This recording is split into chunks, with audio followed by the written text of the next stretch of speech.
not all white people are colonizers. You yourself acknowledged it's possible for a white person to live ethically in South Africa. So maybe we go below the surface level and we talk about the underlying issue, like colonization and the systemic problems that lead to that.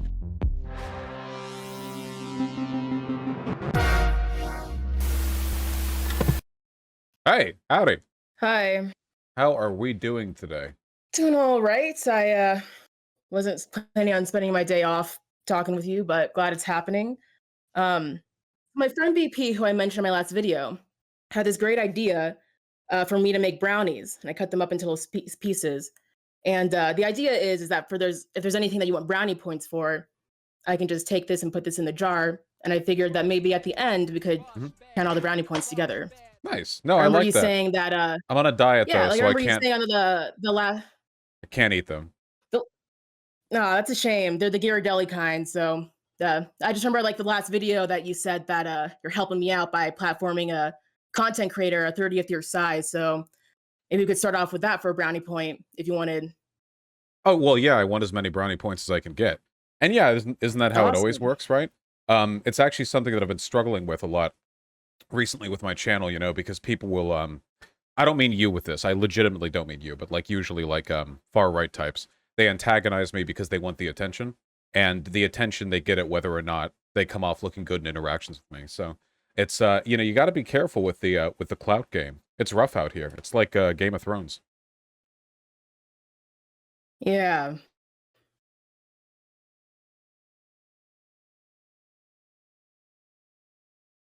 So Hey, I want to talk what did politics? you ask me Talk on? shop? Yeah. Want to talk? Sure. Let's get to down why you asked me on here. Yeah. Well, I guess I took issue with your video, the first one, and I guess the second one was just sort of a follow through on the issues that I had with the first one. There is a mistake that I made, which I'd like to address up front, which is at a couple of times when I responded to your first video, I stated outright that if you would watch the entirety of the debate that I had with Dia Angel, I think that was their name, then you would find that DIA Angel. DIA Angel, that I would have changed my mind on the black separatism, black nationalism semantic distinction there. And that's actually not true. I changed my mind. I must have changed it in the following days afterwards. But I was wrong in the context of that specific debate. My position hadn't changed from beginning to end. Of course, since then, I think that I've been pretty responsible with my rhetoric, which is why I took issue with your assertion that I spread misinformation on this, you know? Yeah, I understand you saying that. And I'm a little bit confused because my video actually talks about that. My video talks about how originally in the original debate, you talk about how you're against black nationalism. Eventually you realize like, oh, I'm talking about black separatism. Correct that. And then in my original video, actually, I talk about how your definition of black separatism and comparing it to white nationalism is still an issue because the context of what those things are very different. White nationalists who are separatists want to live in a different state because they think that black people are inferior. And people who are black separatists, there's obviously people who are very problematic in that group that I'm not going to sit here and defend. But there are a group of people who are separatists because they just want to be away from their oppressors. And so painting them in a bad light is also an issue. Painting them as just white nationalists, basically, like making that false equivalency is an issue because when people talk about that, when people talk about how they need to get away from their oppressors, people talk about how they have to have their own spaces, they're just painted as basically white nationalists and how that's a problem. It's making that space more hostile for people with those views. Yeah, well, I I guess I just really do think they're pretty similar, you know? When you take a look at a lot of black separatist communities, there are a lot of underlying reactionary tendencies like homophobia, anti-Semitism. A lot of them do seem to believe in the same Jewish question, just from the opposite perspective.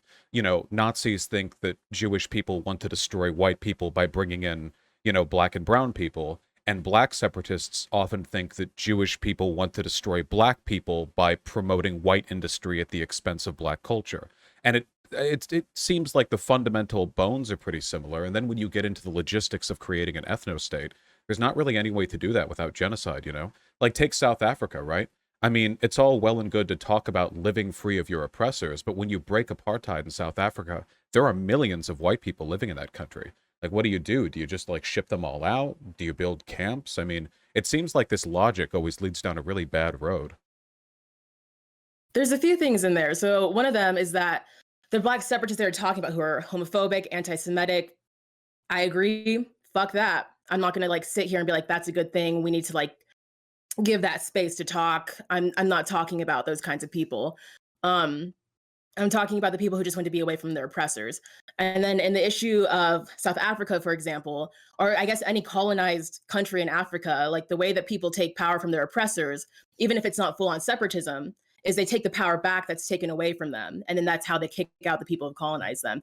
There's a number of ways that that could look like without actually committing genocide. Isn't that, I mean, how do you kick out millions of people because of their race without it being a You take genocide? out so like when colonization happens, the people who colonize those places take over industries, making it so that way the people who have the most power are running those countries. So what you do to take away their power is you take the power back. You make those industries not run by the people who are colonize them.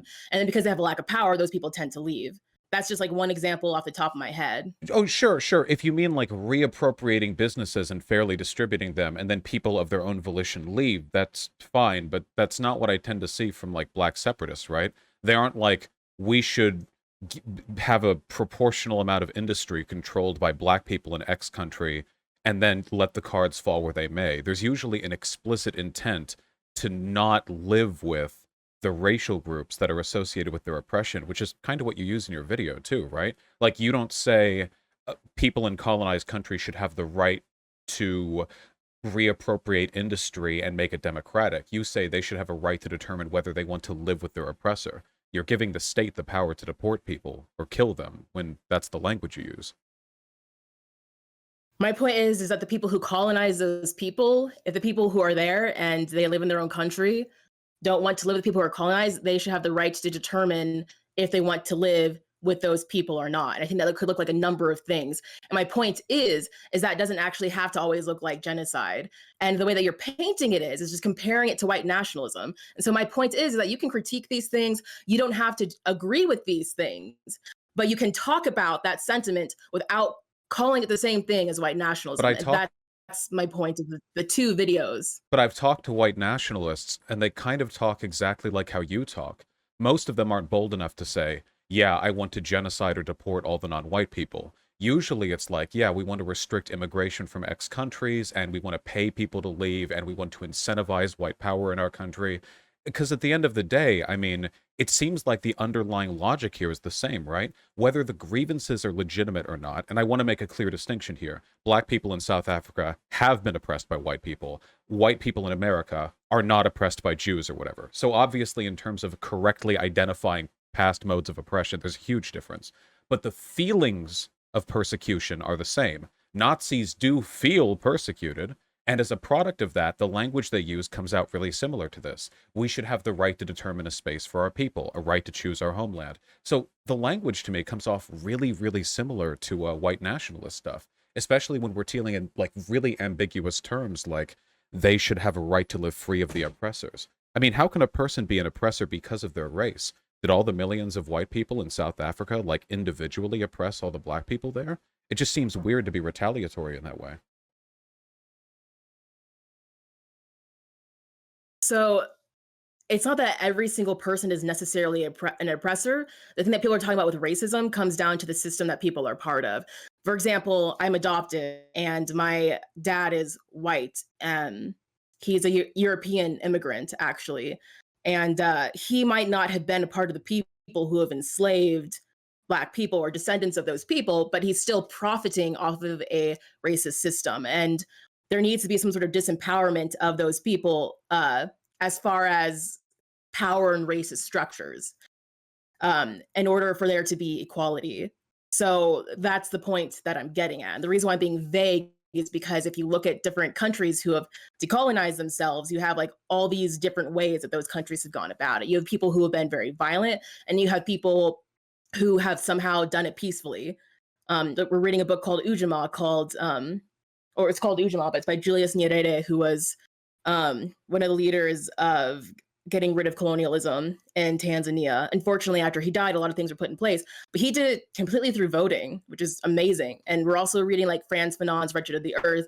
Frantz Fanon did a lot of work in Algeria, which um, and there was like a lot of violence that happened there. I think like dealing with colonialism is going to be messy, and there needs to be room to have nuance in these conversations. And I think just kind of reducing it to like, oh, this is white nationalism is very reductive.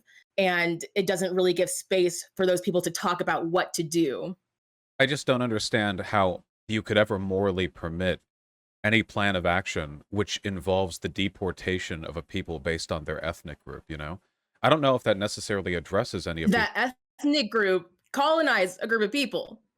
Oh, sure, but That's I don't... how.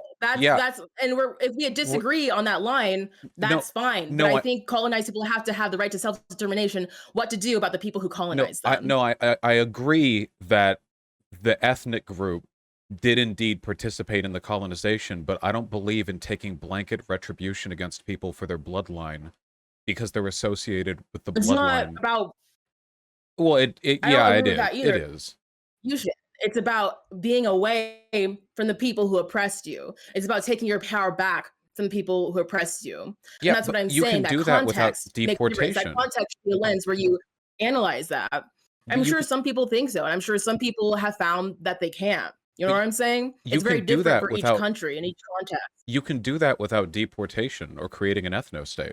In fact, I can't really think of a single time in history that ethnic disempowerment was improved through the initiation of genocide, or like mass deportation. It doesn't seem to be a very effective way of changing the socioeconomic reality of the people who were previously colonized or previously oppressed. It seems like, if anything, it's an act of retribution, that people would go, oh, well, since we were the oppressed for centuries, now we have the right to enact moral vengeance against you and remove millions of you from the country or something. And that just seems to me, I mean, not only are you basically being the villain there, it just seems to me like this is a really impractical way of fixing any of these issues, you know? Like, like, I I don't... mean, I think that's fair to say. Yeah. Like that you could say like, wow, like mass deporting millions of people is like not really useful or helpful.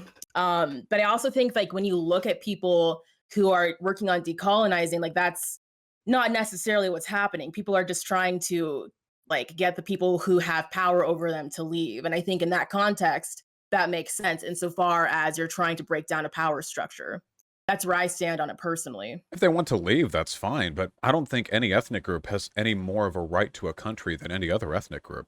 I don't think any racial group here in America has the right to decide whether they want to live with any other racial group. So, like, just to, like, be clear, because I actually don't know your views on this, like, you don't think that we should give the land back to indigenous people? If that involved deporting the people who live here who aren't indigenous, then God, no, absolutely not. I don't think we could fix one genocide with another one. I think there are ways to address the problems with, like, Native American people here today involving, like, land redistribution or, like, forms of reparation and stuff. But if it involves, like, displacing, like, millions of Americans, that seems, I don't know, that seems pretty bad. I mean, I think it sounds pretty bad. I don't think indigenous people are trying to do that. And at the No, same I time, like, agree, yeah. these are the people who are colonized, and they have to have their own autonomy to decide what happens after being colonized by people. And Well, again, I within don't think limits, that's right? the solution for them. Well, within I limits. I think mean, they they couldn't go should get like, to we decide get to those kill them all. limits. Well, wait. If Native Americans Yeah. wanted to start like taking out a blood debt on white people, I don't think they should be allowed to just start killing us, right? I mean, I don't think they should be allowed to start killing people. What I'm saying is like they should have the right to decide if the colonization should continue, if the people who should stay here or not.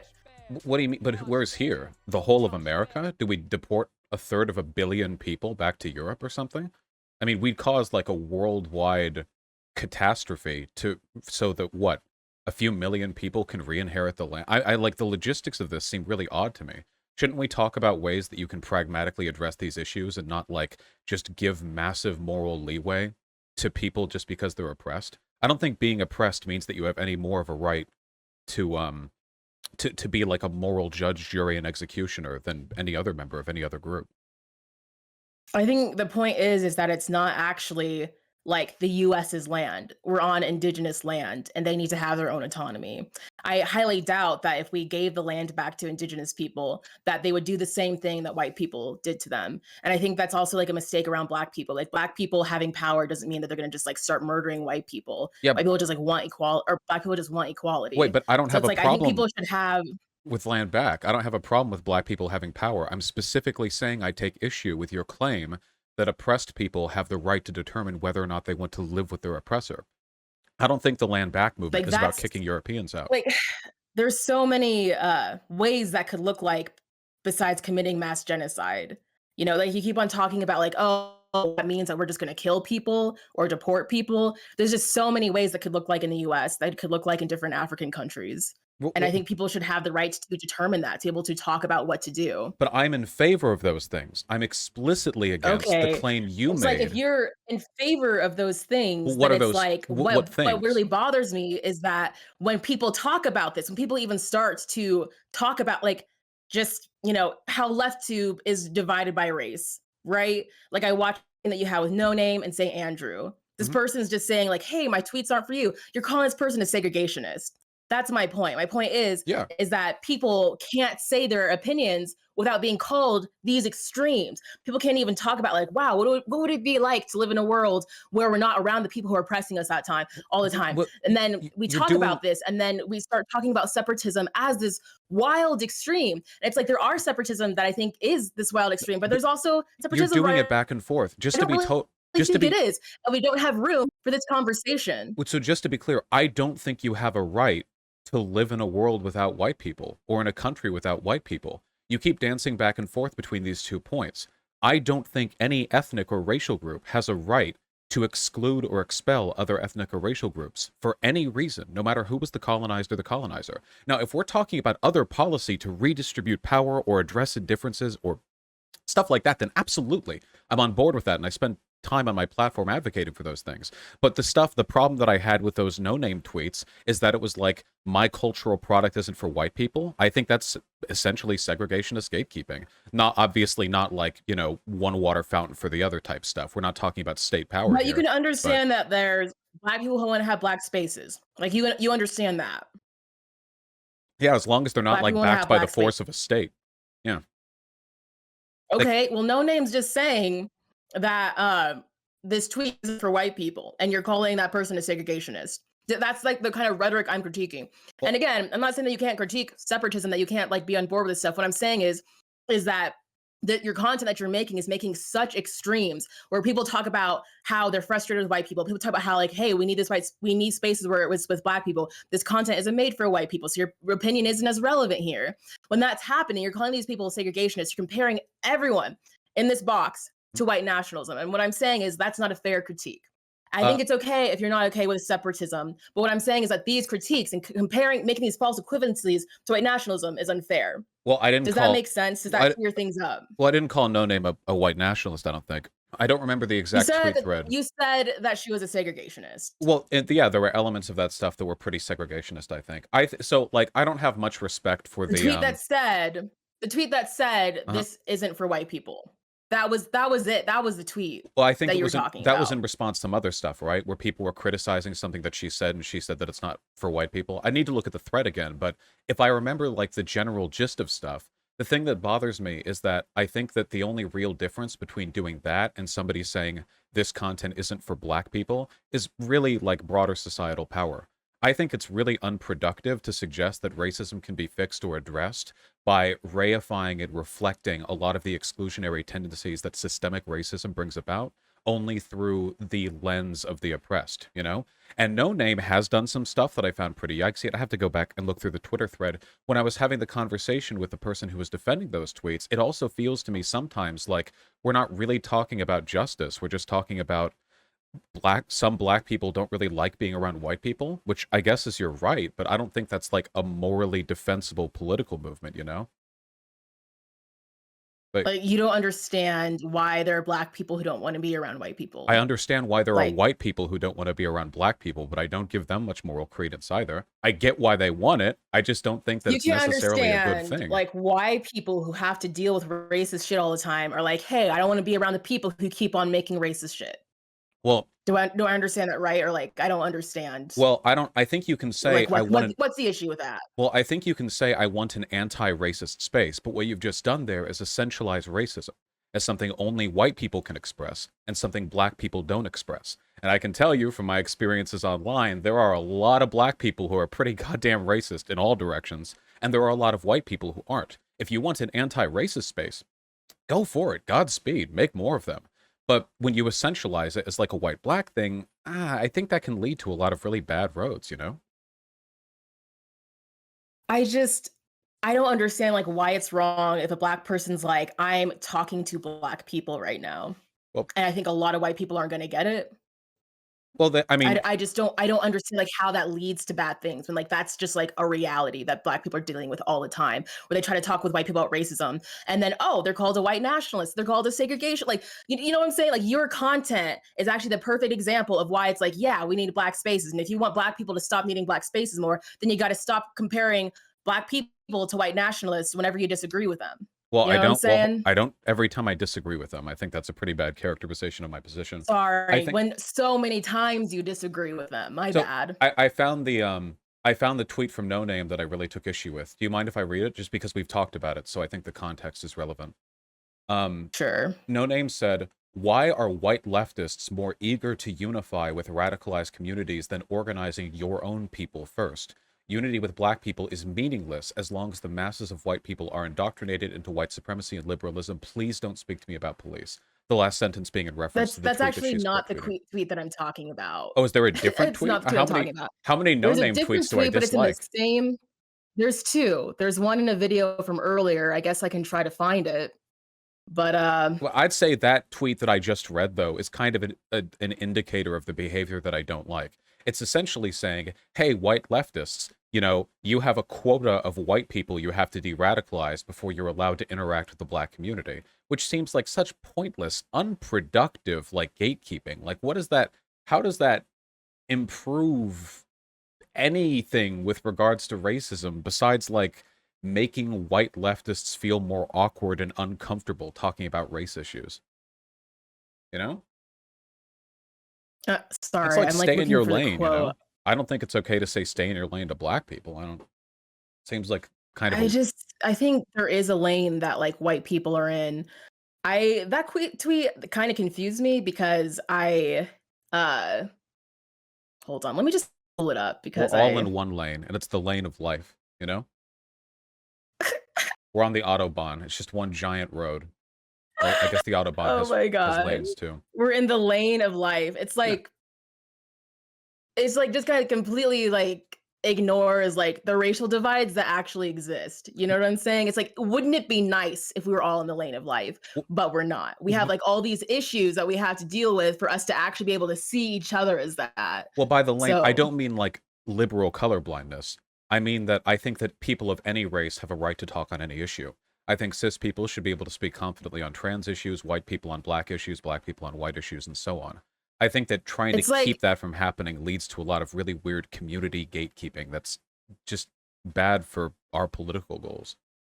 so you can do that, you can definitely like speak on behalf of other people, but I think the huge issue is that people need to really understand what they're talking about. You need to go to these communities and go, hey, what's up? What are you dealing with? And then you can talk with them in the context of trying to represent them as close as possible. And before you talk with them, you have to like go back and be like, hey, did I understand this correctly? Did I get this right?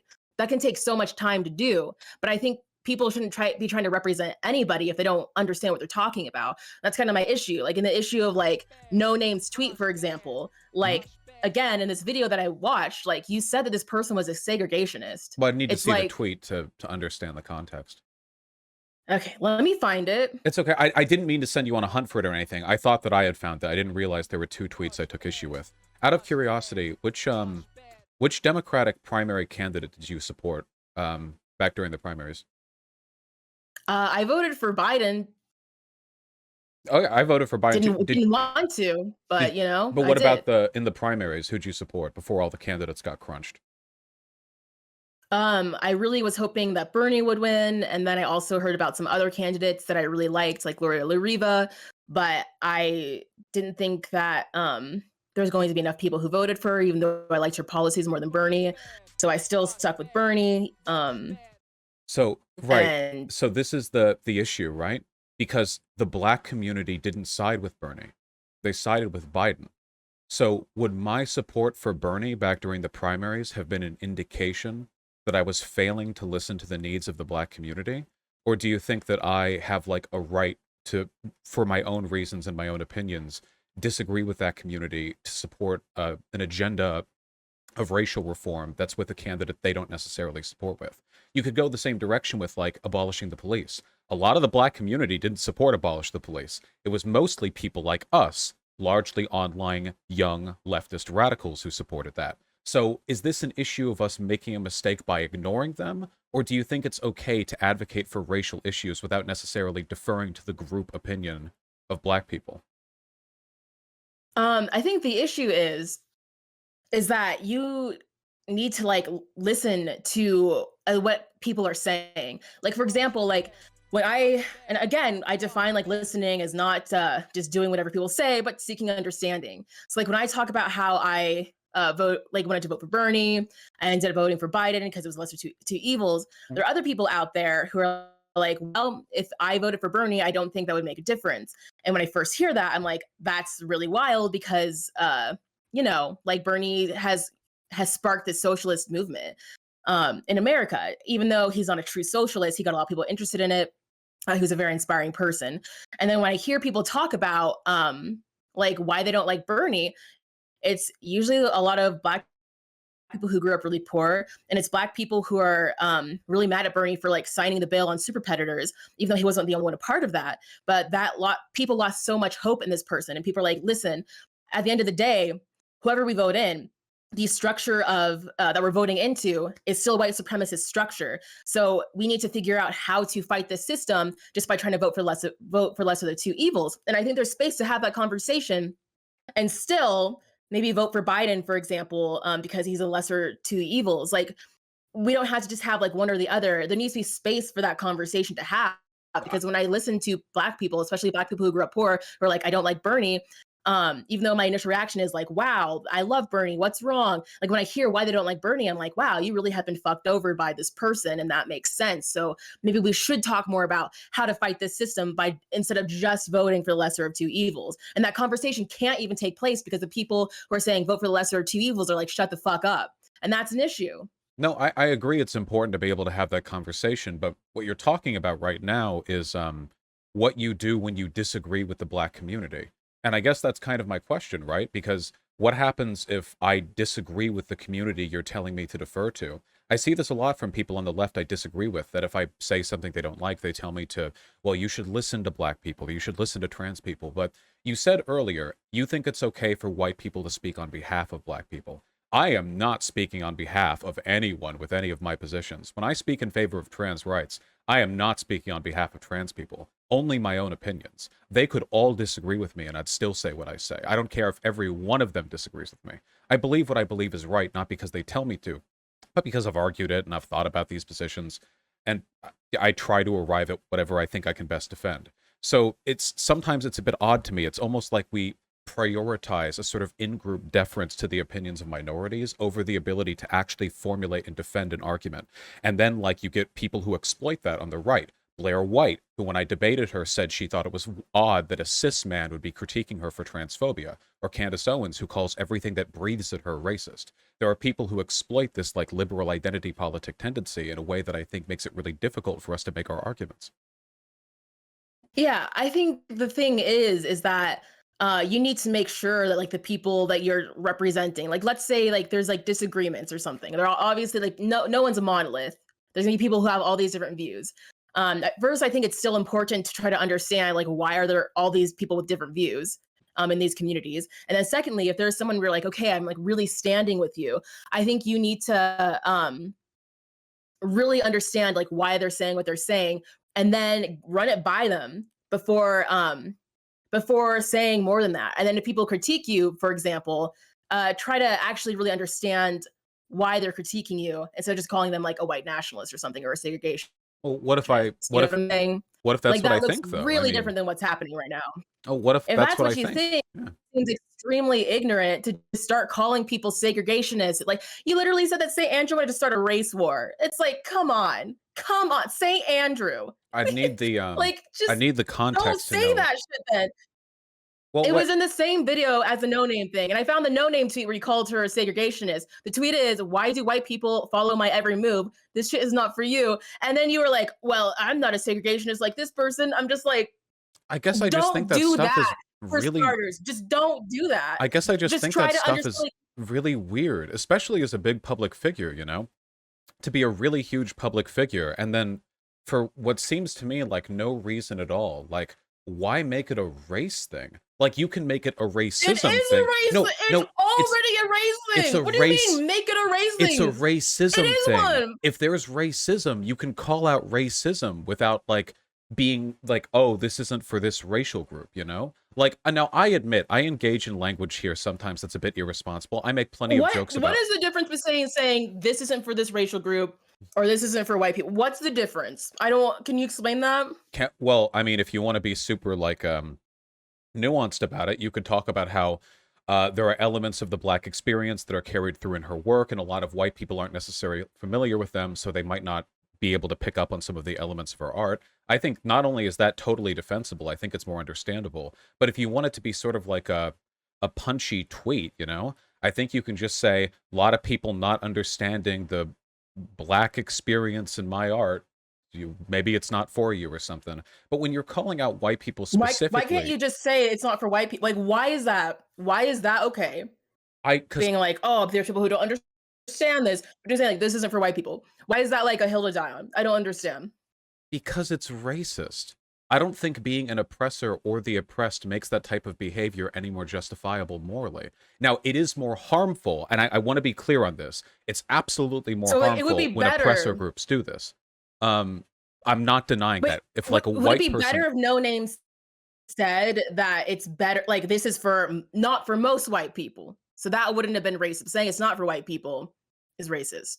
I guess the Is that the language distinguish we're I making? guess the language I would prefer is that maybe a lot of white people wouldn't understand this because it's informed by Black experience. I mean, white people are And expected to so be since she didn't say it that way, she's a segregationist. She should well, have worded it just slightly different. If well, she'd worded it a little bit different, then you she should wouldn't be a know this. segregationist. But because she worded it that way, she's a segregationist. Small differences in how you phrase things can be really important when you're talking about race issues.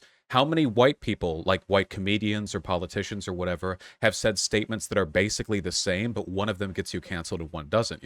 Like the difference between saying blacks and black people. That's an incredibly tiny difference in linguistics, but it leads to a massive change in the tone of a sentence. So yeah, I think when it comes to stuff like this, it's okay to critique huge public figures on the way in which they convey some of these arguments. Maybe that So, was just a bad day for her. do you know why that's frustrating? Do you know why? Like, if people say like blacks versus black people, do you know why? Yeah, I get that. The blacks just comes Yeah. off as kind of fundamentally dehumanizing. It sounds like when you say homosexuals, it comes off like you're putting the demographic characteristic first and foremost, whereas black people is humanizing because, well, people is right there in the term. So can you maybe like think about like the historical context of like the dehumanization of black people Wait, versus like the context of black people talking about white people? We're talking about racism. Like, can you understand like that how that context makes a difference and that it's a false equivalency to be like, oh, it's the same thing if a white person, says like the blacks, versus if a black person says white people. so or Like, can the you understand that when people are saying white people, they're talking about an entire system uh, that has created like a white identity, so right? Because white people weren't always white. while that is That was sometimes created in order to justify racism and slavery. Can you understand that like when you unpack that, it's a different story? So, while that is often the case, that critiques of whiteness, and by the way, when you're making systemic critiques, you say whiteness, not whites, but that when you do that, you're talking broadly about the institutional whiteness rather than like white people as a racial group. The problem is, not only did she not really come off that way, but additionally, uh, I think it's kind of silly to pretend that there aren't black people who just are kind of shitty to white people in a way that doesn't have a sort of institutional bias behind it. Again, I want to make it clear the context that you're using to distinguish between those two things affect harm. But in terms of intent, there is nothing about being white that inherently makes you more racist. There are tons of black people who don't want their children intermixing with white children, you know, like they don't want the interracial Do you marriages. know what do you know, like, how being white came about?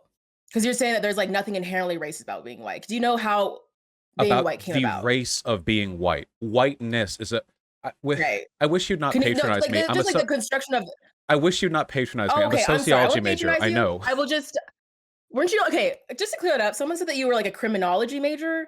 Is that true or, like I participated in a criminological grad experiment and helped along with it significantly. I'm a sociology so that major. was your so the sociology major and, like, the criminology thing are 2 separate things? Yeah, it all bleeds together. That and communications were the three things that I studied in college. Okay. I'll try not to be patronizing. I'll do my best. I'll just talk about like what the white race is because I was asking if you understand what that is because you were saying that it's not like inherently Well, racist. no, the So I'm white just gonna like talk about that. no, no, no. I was saying white people aren't inherently racist. There's nothing about being white that makes you inherently racist. I know that whiteness as a historical concept was constructed as a way of culturally and genealogically distinguishing Europeans from other groups of people, which they use as the foundation for epistemologically justifying the existence of racism and slavery. I understand that. I know that. But Right, being right. white, a So like white person, literally before there was even white people, there was just like European people colonizing America. They created the term white to make this distinction between indigenous people and to also justify slavery. And then that continued on for hundreds of years, where it's like being white was literally the construction of a caste system.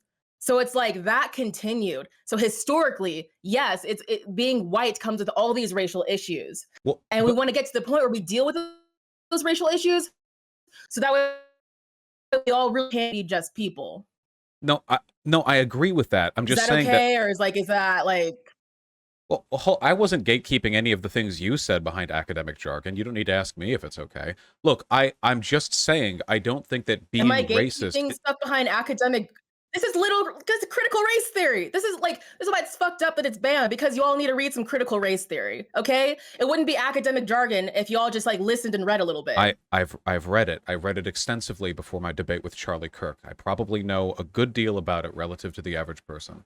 But I'm not talking about critical Okay, race theory. so maybe it's not gatekeeping behind academic jargon. No, Like maybe I'm just talking about racism. I'm not gatekeeping you. You asked me if I was okay with your definition when I never asked you for one. Look, the only point that I'm making here is that I do not think that white people are like the inherently racist group of people. For example, if you go over to China, it seems like despite not being white, the Chinese people over there are pretty goddamn racist against black people, a group none of them have ever met well, most of them haven't met in person.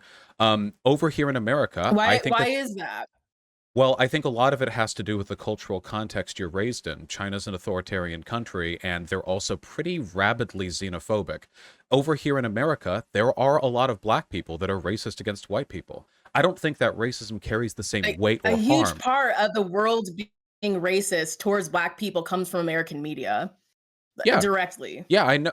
I'm not a big America stan. American Don't media worry. made by white people. Yeah, You know what but I'm saying? I don't think So it's white like, people are the only group that are racist. I think other people with other sure. races are. So that's the point that I'm making. The reason why I'm being particular about No Name's language is because I think that all of us are capable of racial bias, and on issues that are sensitive like this, it's probably important to be When pretty did she say particular. that people aren't? Like, I don't understand. When did No Name say that that that the only racial biases that are ever had are by white people? She didn't say that. That was the point I was making. She was just making an I'm sorry. inarticulate statement that came off as kind of racially exclusionary to me, Are which I their names just don't think is. pronouns she or like did I get their pronouns wrong? Whose pronouns? No names. I just want to make sure I haven't been misgendering that person the whole They time. Is it Yeah, I didn't know what they are, if they were any. Chat, do you know? okay? I'll just say no name from now on, just in case, because I don't want to Okay, well, the mess point it up. that I'm making is we should all be careful when we talk about stuff like this. So when I would like to talk about, like, being careful, the language you used in your first video about me was explicitly Okay, wait, no, hold wait, please let me I'm finish. sorry. The Okay, sorry. video I'm gonna let you finish. the video you did, the first video that you made on me explicitly said that colonized people should have the right to choose whether to live with their oppressors. Now, when we're talking about live with, I assume you don't mean literally like room and board. I assume you mean a country. And that is explicitly an endorsement of ethno-nationalism, of deportation or genocide. There's no way to remove a large racial group from a country without genocide.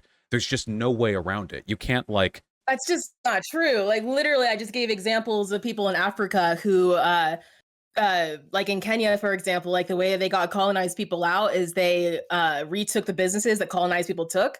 And because they didn't have any economic interest in there, they left. Now that's still not separatism because wait. there's still white people who live in So Kenya, but wait, they were able to. to be specific, when you say that, do you mean all their possessions were seized and they were destitute and poor and had no choice but to leave the country?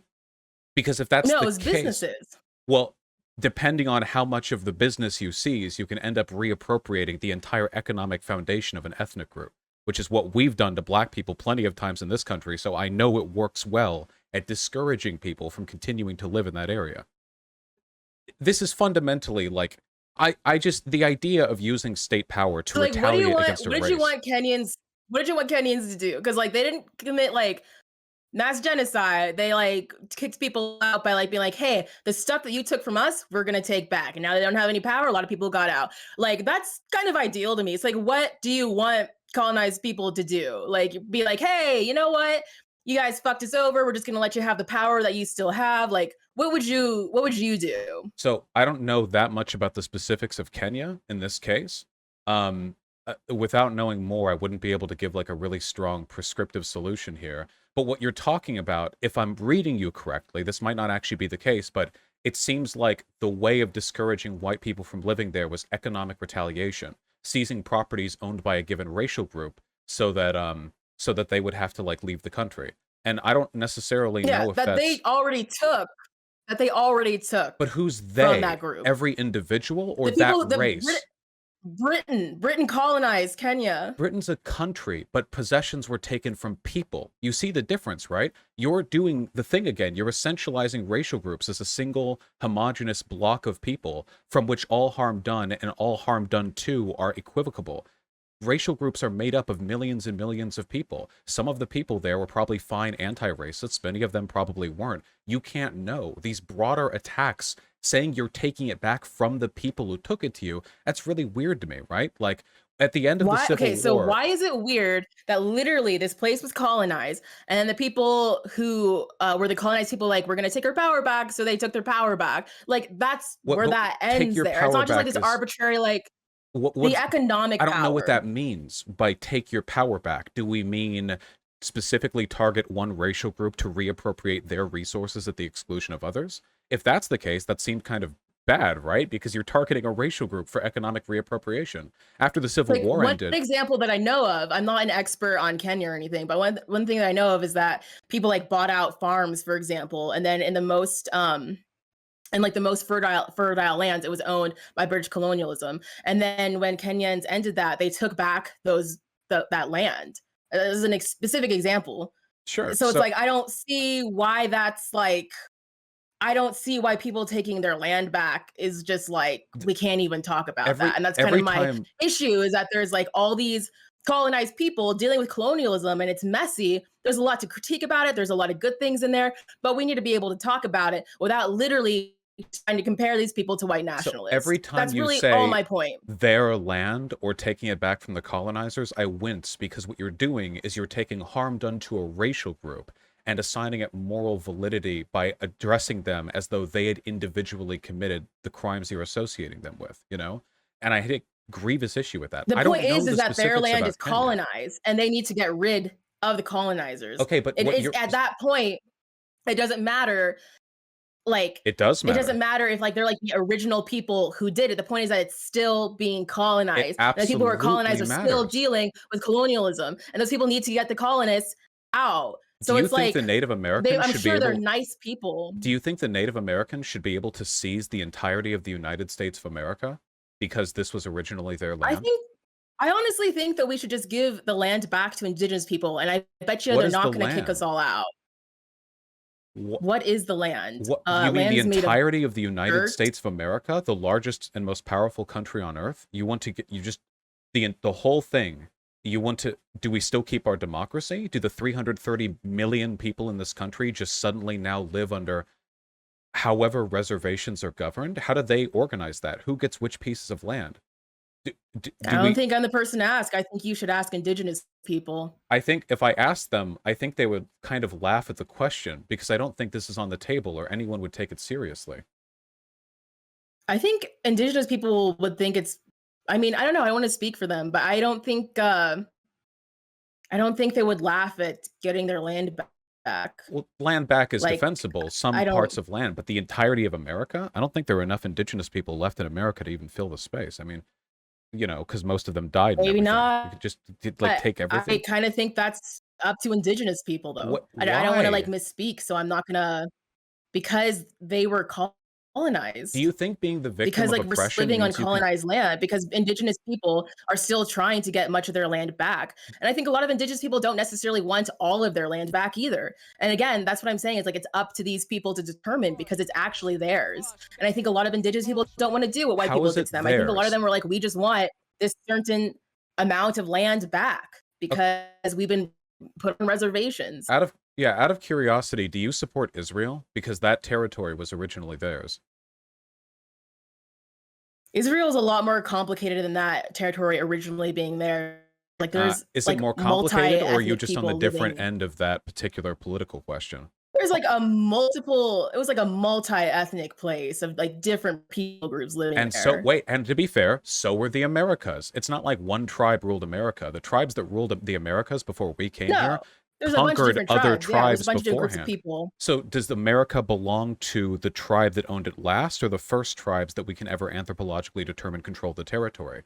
These tribes were at war with each other Well, I think, sometimes. like, How do we know who determining, like, goes to how to what? give lands back would be talking to the people who are still around because a lot of people were wiped out, having conversations of, like, "Hey, this was your land. We want to give it back to you. What does that look like?" I don't think it's just something And where you, why are like, we snap making your them all fingers one and it's, like, block, right? genocide. Like there wasn't one indigenous people. I'm There were, not. I'm talking about each I literally said you would talk to the different groups of people who had land because every people had different territories. who I think it does would look something like that, and I'm not really sure what it'd look like after that who because does again, I think the Germany instances of originally belong to? colonization are very different. I don't know about Germany. Like this to me, the idea that Are you trying to land is where forever again, yours. how do we figure out how colonized people can have their land back? I'm like, I think that looks like a very different conversation for each group of people who's been colonized, and I think all of them will have very different answers. And my point is that they need to be listened to. Yeah, to be Does clear, that make sense? no, I think it's almost incoherent. So you'd make the argument that It's if almost you're, incoherent that yeah, I'm making the argument that let me colonized finish, people should please. be able to determine what to do with colonization. You So, can't understand that. well, It's an incoherence. yeah, because we have superseding laws and ethical structures that determine the extent to which anyone can do anything. We even have international law these days.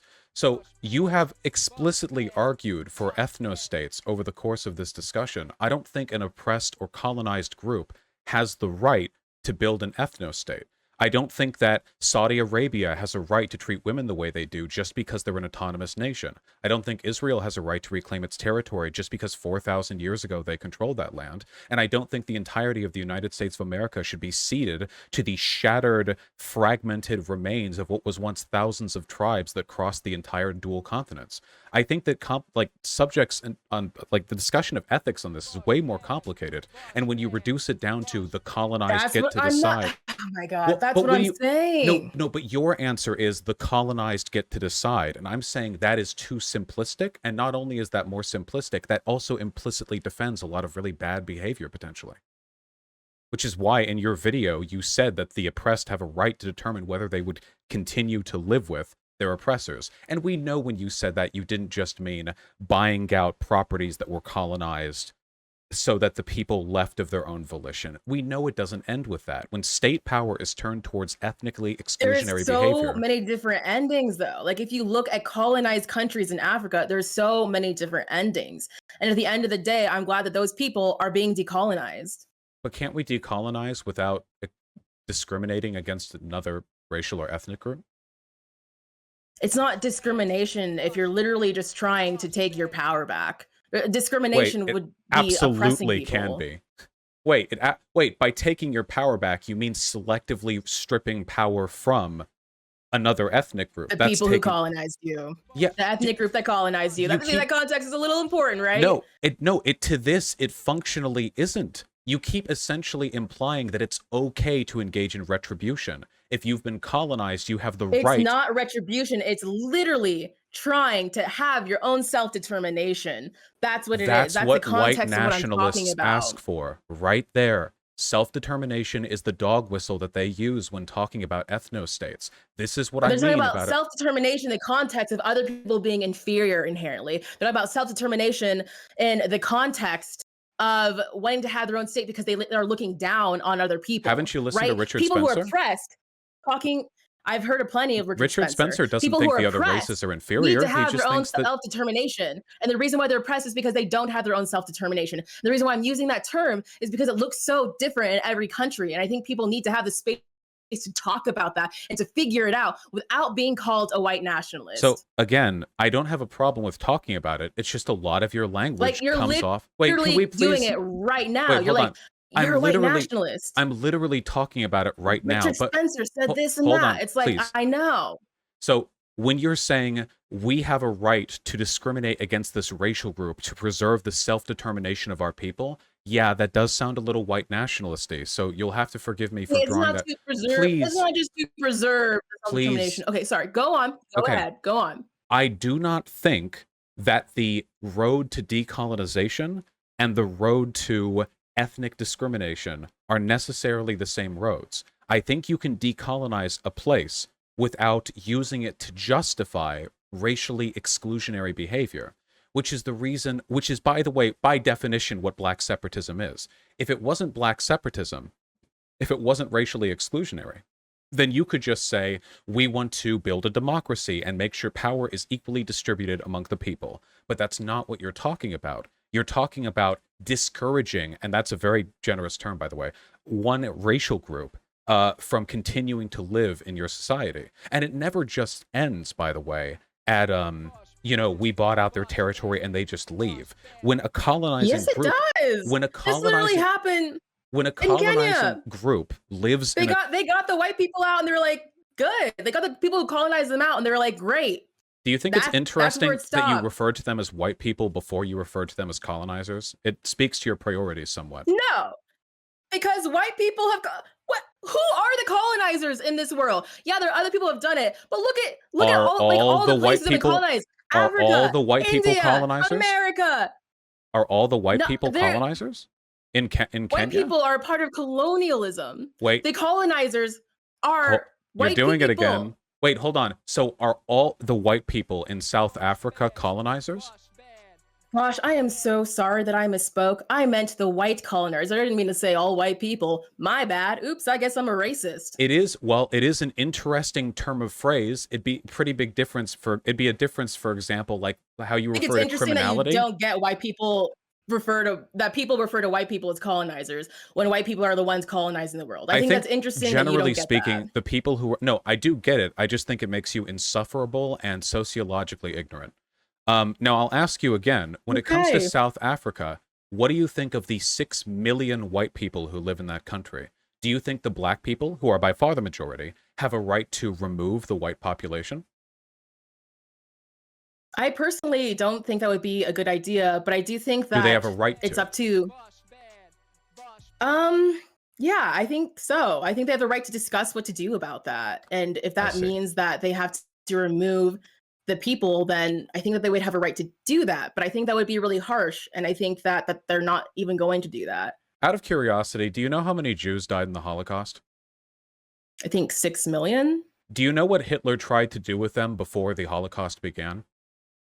See, this is what I'm saying. Like Answer the me being like question. people should have the right to self-determination. Answer the You question. you are literally comparing me to Hitler and Answer. Nazis right Answer the now. question. What did he try to do before he killed them? That I'm wasn't the not going to first plan. answer the question because you Yeah. literally are proving my point. He tried Because to you remove them. literally can't you did Jewish people colonize You keep Germany? saying that. I don't think it's relevant. Jewish people in The Germany are wait, context hold on. of Wait, hold on. Wait, colonialism Jewish is people, really relevant. It's Jewish why we're people, talking about Jewish this. people in Okay, I'm not Germany. saying that people should just Oh my like God. remove anyone. I'm saying Jewish that people that the in context of Germany, Jewish people colonialism in is what's Germany were innocent, regular people. And white people in South Africa are innocent, regular people. The seeds of colonization are a sociological phenomena that runs back hundreds of years. It's not like there are 6 million people who are born white and thus instantly become colonizers. You are doing exactly what I accuse people like you of doing. You're essentializing racial differences and turning them into grievances that state power can be used to But the solve. issue is that there's like Now, still a power dynamic of white people running South Africa. okay, but How do this is, people again, who are colonized get their power so back? this, Obviously, I'm not saying they should do this, genocide, but people should be able to have a conversation about what to do to have their own self-determination, to this be able to essential, live their you're, lives without colonial you're just, oppression, you're live their speed lives without running. racism. You're speed running all the talking points that I hear from white nationalists. If you want to address the power difference, you can do that without genocide. You I removing think all the so. white I people agree. is not the only way of fixing that problem. You know that, right? And there are, and by the way, I mean, you know what? Saying, Vaush. Oh my God. That is actually what I'm trying to say. That there's like different. I'm not saying that people should just commit genocide. I'm saying there's so many different responses to colonization. You And people said they have to would have the have the right right to to determine remove what to them. do. You said they would have the right to remove them. I think if they decided like, hey, we don't want the people who colonized us to stay here, let's figure out a way to like have them move or something like that. I think that'd be very harsh. Again, that's not something that I would agree with. But I think the people who are colonized should have the self-determination to decide what to do about the people who have colonized them. Okay, so out of And I think you're curiosity, also like, do you think that Saudi Arabia has a right to throw gay people off rooftops? It's their culture. Do they not have a right to self-determine their moral system with regards to see, like gay queer people are people? oppressed though. Wait, hold on. No, they're not. Gay people in Saudi Arabia are just a product of Western degeneracy that feeds in through global media. In reality, it's actually a product of white international cultural bias that is infesting the people in Saudi Arabia. So given they're basically a symptom of Western degeneracy, do you think they not have a right to address that in whatever way they think is most culturally effective?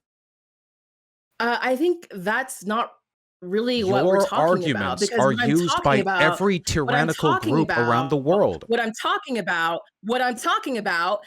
is a group of people who are colonized having the self-determination where they can have the same Okay, equal amount of power. but They can have equality again. everyone calls themselves colonized. This is what you don't get. Every oppressor has called But themselves oppressed.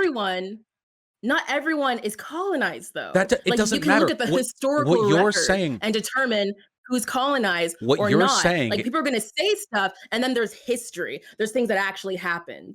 what you're saying is that any state that can justify its sense of persecution therefore has a right to engage in genocide against ethnic minorities within their borders. Every tyrannical regime does this. No tyrannical regime in history has ever said, yep, we're on top, we're the bad guys, we're just killing for fun. They always construct a narrative of persecution, and whether that narrative is correct or not really doesn't make much of a difference. Do you think Especially that since Africans who are colonized are constructing? They're just like making up a narrative of oppression. Do you I think literally, indigenous people are making up a narrative of oppression? Do you think Hawaiians are making up a narrative of I oppression? Do literally you think just Black said, people are making up a narrative of oppression? I literally just said that it's irrelevant, and that while the degree to which it is true doesn't Why affect is the the state context of justification. oppression irrelevant? Why is the context of who has power irrelevant? Because, and I'll say it once more, and this is why you should really check your racism, my friend, that white people and colonizers aren't the same group. The people who are white in South Africa are regular humans who are dead, who live their lives. They are not physical. Colonization is still happening. Like America. They are, yes, It's the still a concept colony. of colonization is happening. You do not then get to attack 6 million ethnic minorities in a country. That's what you're doing. You're taking a sociological problem and making it a race problem, which is, by the way, what conservatives do to Black people. You can take a look at the statistics. I'm not Hold on. hold on. Let me Okay, finish, fine, please. go on. Conservatives do this all the time. Black on black crime is wildly disproportional in this country. I recognize this as a sociological phenomenon. What does black on black crime have to do with it? You just said you'd let me finish. Maybe you'd understand if you'd let me finish. But conservatives essentialize it, saying that it's a black problem. You're doing this with colonization, where colonization is a massive, globe-reaching sociological problem that is influenced and I'm by saying that and colonization influences is the people. problem. that is influenced because they're by still being colonized. and influences people, that doesn't mean every individual who's in a country that was colonized by a person of their race makes them a colonizer. Those aren't the same things. You're essentializing to race and Yeah, they justifying are state still crimes. colonizers, Vaush. They're still colonizers. South Africa is still colonized. America is still being colonized. There's still a colonization issue. For you to say that they're not colonizers is to act as if everything's fine. It's not. Do you There's a problem understand what with colonization. sociological problems are? Do you think they're only the individual? Like, do you think that black I crime don't is think they're just a the bunch of only black the people? individual. But do you really think that there's not a colonization issue? Do You you really keep think that people do have their own autonomy so right this is now? so this is where I'm starting to wonder if you're educated enough to have this conversation. You keep talking about colonization, Wow. the socioeconomic phenomenon, and relating it to the actual lives of the millions of people in that country. Those aren't the same things. The But sociological the issue is that phenomena there's of like crime literally is not the power same as in the the people hands in this country. of the people who colonize them. That's the issue. The power is still in the hands of the people who have colonized that And a lot of place. crime is And done that's what by we're talking black about people in the US. colonization. And a lot of crime is done by black people in the US, a massively disproportional amount. So like The crime that crime, black people have done in the US is nothing compared to the slavery and colonization that's happened. And now the that fact has that you nothing think to that's comparable, the fact you that you can't think that's respond. comparable says a lot about You you. can't respond to the direct point. You just whataboutism to the next thing. You don't What's your understand the direct relationship. you want about black people on crime? You What the do you fuck are you understand what the doing? relationship was? Explain the relationship because I'm really curious to think how this is on topic. You really didn't understand. Okay, That's what I'm the saying. If you could problem explain how those things connect, then maybe we can continue the talking. problem I have is that white people colonized South Africa a really long time ago. White people that live today in South Africa are just people. They're not like soldiers in the imperialist army. They're just people. Colonization is a They are just construct. It's people hold who on. are still colonizing South Africa. So you're doing it again. So what you're saying when you like make this point is that you don't think white people have a place in South Africa, which is again one of the reasons why I also think you're I basically don't think they have a place in South indistinguishable. Africa as a Can you ever colonizer. let me finish a point? So when you're saying a white person in South Africa means they're a colonizer, you're essentially saying white people have no place in South Africa, that there's no ethical way for a white person to be in South Africa, and that's blood and It's soil not what talk, I'm girl. saying. That's blood and soil That's talk. really The not what I'm reason saying. You the know, all this talk about like, oh, you don't understand me. Like you're responding to a straw man because the that's not what I'm the saying. reason I brought up black crime in the United States is because you're demonstrating an inability to differentiate sociological phenomena from the behavior of people who contribute to it. There is a lot of black on black crime in the US, but I don't consider that to be a black problem inherent to black people who will do it as long as there are black people in our cities. I think it's a sociological phenomena that interweaves our communities, that affects and is affected by people of all races, much like colonization. The people who are in South Africa today who are white did not lead the boats of the, what was it, the Dutch, all the way down to the Cape and then And they are themselves still conquer. profiting off of And colonization. there are black people They may in not be the people American who are cities on that the profit from boats, gang but they're violence. still profiting off of colonizing millions of You people. still don't understand. And There that's are the there are black people structure in that is America. still existing. You don't understand. Still, there are black people in America that profit off of gang violence. The drugs that get funneled into the country that they sell, there are plenty of black people who make a living off that. Does that make it a black problem? No, you're making the essentialist argument. Like I'm I making the actually essentialist do think you're argument that making like because a there's racially essentialist argument. Like you're fundamentally tainted by the same type of ideological it's worldview that like 18th but it's century really not. scientists Like would have used. people who are South Africans are there for the most part, who are white South Africans are there for the most part directly because of colonialism.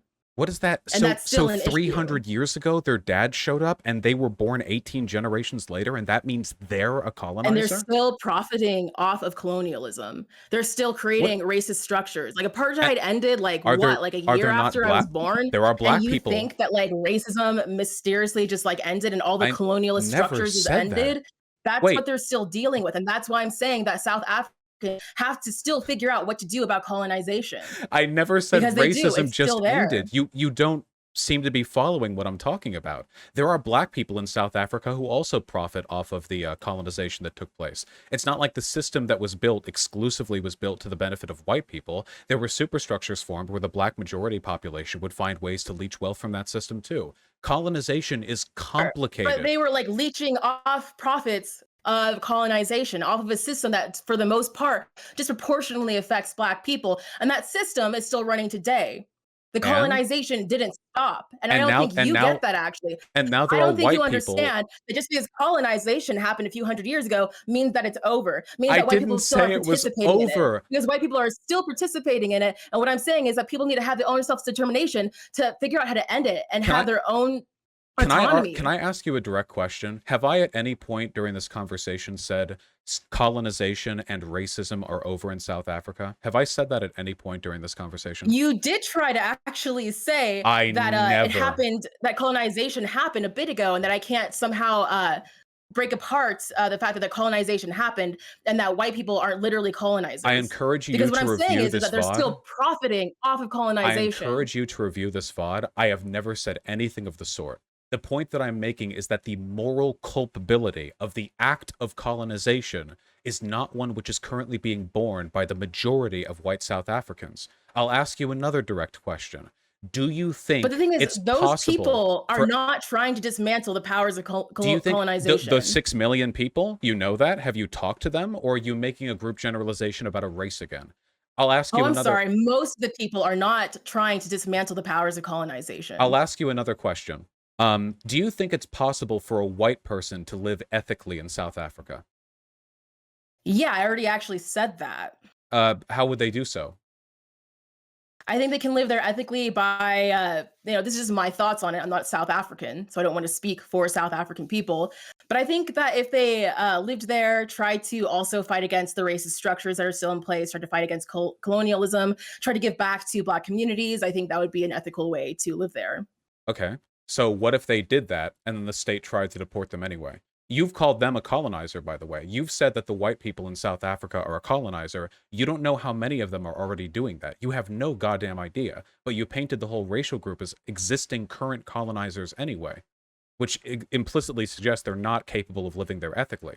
Do you think it's odd that you're willing to, by default, About them condemn an being entire able to live race? there ethically. It's about who has the power. And right now, the people who have colonized that place have the power. And so, how do you dismantle that power? Do you think you could That's do what it it's without about. deporting a race? Do you think that's I possible? think you could. And that's what I've been saying Then this it's whole then it's time. unethical to then do a genocide. If you have the ability to fix the power differential without genocide, but then you do genocide anyway, that's pretty bad, right?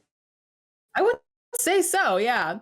But I also think like a lot of people aren't doing that. I think a lot of people who are figuring out how to get rid of colonialism, it's pretty complicated. Like there's like the Mau Maus in Kenya, for example. They had to like kill a lot of people, but they also were parts of ending British colonialism. Like what I'm saying is that colonialism is very messy, and there's instances where it's ideal if people can end it peacefully. There's instances where it hasn't been peaceful, and I think it's like, who are you to judge? Because you're not the person who's been colonized. That's what I'm I'll getting at. judge. Yeah, I'll judge. I judge the Oh, I Israelis know for you how they will. treat the Palestinian. Yeah, I do actually think that members of oppressed groups can do morally wrong things. I do believe that. That's not what The I'm saying. What I'm saying that is that actually is. there are all these different countries who have dealt with colonialism in a multitude of different ways. And sometimes it's been violent, and luckily, sometimes it hasn't been. And my point is that people need to determine that. And we need to look at each situation and the situation that people are in, because Okay. again, we're talking about various different countries. So We're what if not it just turned talking out about like a monolith of what people. if people thought within a country that the only way for them to escape colonialism, read racial diversity in their country, was through the wholesale slaughter of the white people who lived there? Do you think that would be justified? Like, if they were like, this is how we're determining our decolonization, would you have a problem with that? I think that would be pretty messed up, actually. Again, like I'm not a separatist, but I think people should decide what they need to do. And Why I do you, also think realistically that just would never happen because why, it's just really impractical on multiple levels. so Like you think trying to it's kill every bad, but single you think they have a person. right to do it? I think that it depends what the situation is. Like, if that's the only way to get colonizers out, then okay. But again, when you look at people who've been colonized, that's just So not what they do. so They try just to take the okay. power. They try to take the power away by taking their businesses back, for Okay, example. I know how it's normally done because I don't think most of them are as psychotic as the limits of your moral philosophy would allow. But you're saying essentially that you would be okay with them, like that's just an okay to you? Like, oh, we killed It's really millions of not. people because of their race. And I don't necessarily like that, but I think they had a right to do that. Is that what we're going with? What else do you allow in Um, the name of anti-colonialism? What about what Assad does in Syria? Or what about what China does to the Uyghur Muslims? How far do these limits go? What about the okay, well, I'll say then I don't think it's right to just slaughter a bunch of people. That does seem really fucked up, but I think that people should be able to figure out how to get rid of their colonizers. And there's been times where people, it's turned into a What civil about war. what about getting rid of colonization? Wouldn't it be better to talk about the idea rather than talking about first essentializing an entire racial group as agents of a sociological force and then treating them as the enemy that need to be excised? Wouldn't it be better to treat it like what it actually is, a political force? I don't really understand the difference that you're making. That's very telling. Okay, I'll put it another way, okay? You know how after the Weimar Republic fell, there was a narrative in Germany that Jews were responsible for the loss of World War One because they had financed foreign banks in the efforts against the fatherland? Sorry, say that again. You know how after World War One, there was a rumor in the Weimar Republic, a commonly held narrative that Jews were responsible in part for Germany's loss because they had financed foreign banks and economically depreciated the country? I didn't know that. Well, don't you think it might have been a little bit better if they had said, hey, we should do something about banking and its effect on our country, and not, hey, we should do something about the ethnic group of people we associate with the banking? Like, the former situation seems like, even in the worst case scenario, it leads to much less harm, you know? Like, it's a less destructive road to go down, even if it's fundamentally a delusional belief. Like, isn't that a better road? I just don't really see why you can't talk about colonization in the context of the people who are colonizing them. I don't really see why that would be a better road to go down. Like, Should we talk about yeah, crime in I don't relation to the understand races why. that do it here in the United States? Right, but then you look at the context of, like, the history that, like, Black people are put in, the kind of, environments that, like, poor Black people have to deal with, and so, like, when you're talking So about, like, the now crime that we're Black talking people about commit. socioeconomic forces. See, this is what I mean. When it comes to stuff that black people do, you're willing to say, well, look past the people and look at the sociological forces. But when it's white people, you'll only say, well, I don't see what the problem is with essentializing a sociological force to a racial group. No, I'm saying that the continuation of colonization exists. It exists in these countries where people are Crime still being exists. colonized. People have to figure out how to deal with colonialism. People have to figure out have their own self-determination to figure out what's going to We have to happen. find out how to deal with crime. That's a responsibility of the American people. How do we deal with crime? Now, here's the I think question. if you redistribute wealth, that would probably help with Do crime we a talk lot. about crime as though it is a innate product of a given racial group, or do we talk about it as though it's a sociological force? That's a critical distinction right there, and I don't know why you're not willing to afford that charitability when white people are the ones predominantly responsible for doing something bad elsewhere. Why essentialize it? Why make it all blood and soil? Because white people are the ones who are colonizing the Black people are world. the Like, ones why who can't are I? shooting each other in the streets of Detroit. Right, but in the context of history, Black people, that's happening because of the poverty and the situations that's happened through And racism. in the context And of if you look at history, colonialism, and in if the you look at the context context of of history, colonialism, the and that white people, history are white people colonizing different countries. And so yeah, well, I think you should why did the talk white about people it do that? because they wanted resources. No, the actual colonizers were usually poor White people white. didn't colonize people because they didn't want resources. I'm Like, sorry, they just wanted to come to Africa. was every person who They thought went it to was, like, a South really nice looking, so they just came there, Hold went on. on Was vacation. was every person in South Africa, every white person who went there, the king?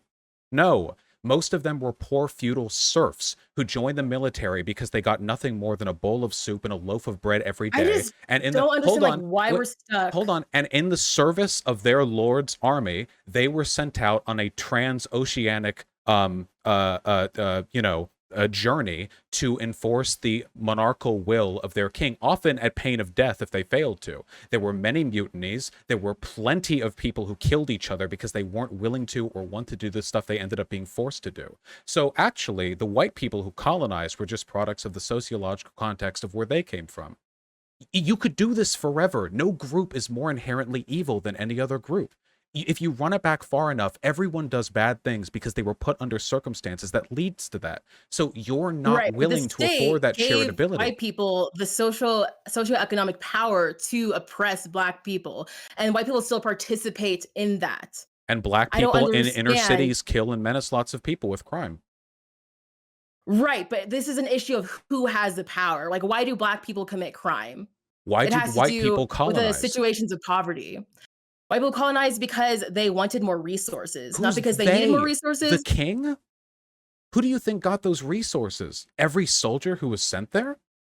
You're The people doing it are again. literally profiting off of that You're land. doing it again. Whenever we They're talk about still non-white profiting people, off of that land. whenever we're talking I'm about doing the thing non-white where I'm people, saying that the white people who colonized places were profiting off of who's that land. That's what they? I'm doing. The That's what you're getting on me. aristocrats? Do you think the serfs that were sent to colonize South Africa got rich? The thousands of people that got sent over on boats, do you think every single one of them became rich? No. A tiny percentage of the But those bourgeois people or the feudal are aristocracy stripping got. resources Who's away these from the people who live people? there. Why do you The keep people who what do you mean? How can you not keep track? I'm talking about people who have colonized countries. who's the we Those all of them? people. Or the All the bourgeois, yeah, the all the people who aristocracy? colonize the countries, the rich people and the poor people who moved there too are profiting off of Okay, and colonization. black people in the That US is profit not off of crime. a wild thing to The say. black criminals in the US profit off crime. You are incapable, completely incapable of applying sociological context to white people when you are to, like non-white people. I do unironically Because think I'm you're saying that racist. colonized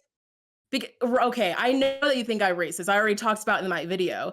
But what I don't But this is understand really is that you weird. can't admit that people who have colonized countries are profiting off of that. I have And that's wait, a I'm problem. sorry. I Hey don't chat, understand at why any you're trying to go hard on me. Chat, at any point during this convo, have I ever said that colonizers haven't profited from colonization, or is this another point that was made up at some point? Yeah, I didn't think so either.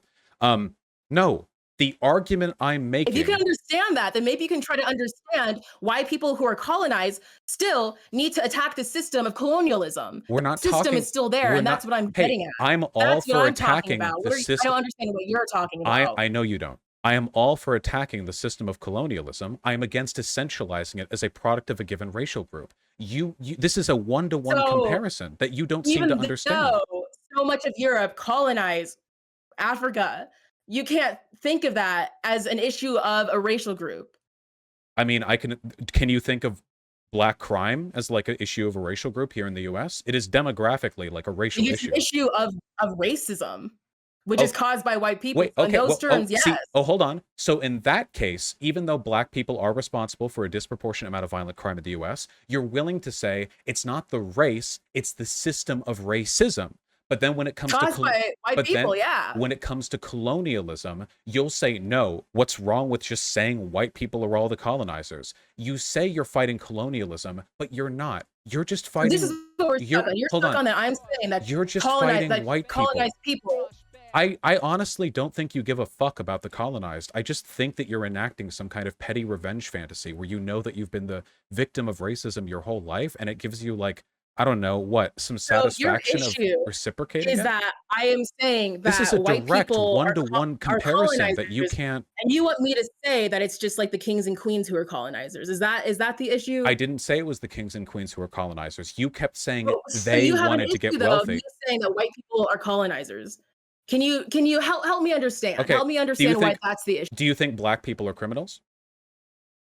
Can you maybe use a different example No, because I because this is obviously like directly one-to-one, and you won't accept it because you are fundamentally unwilling to give to white people the charity you give to non-white people. This is a direct comparison. We have a racial group that is but disproportionately there responsible for a are black negative people who thing. are criminals.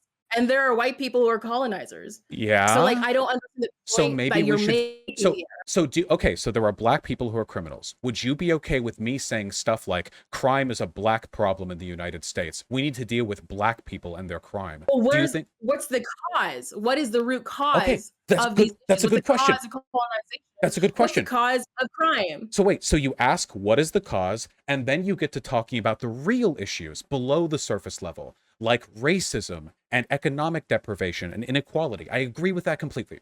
So with let's do it again, except in South Africa, okay? So I could say white people are colonizers. They're colonizing South Africa. And then you could say,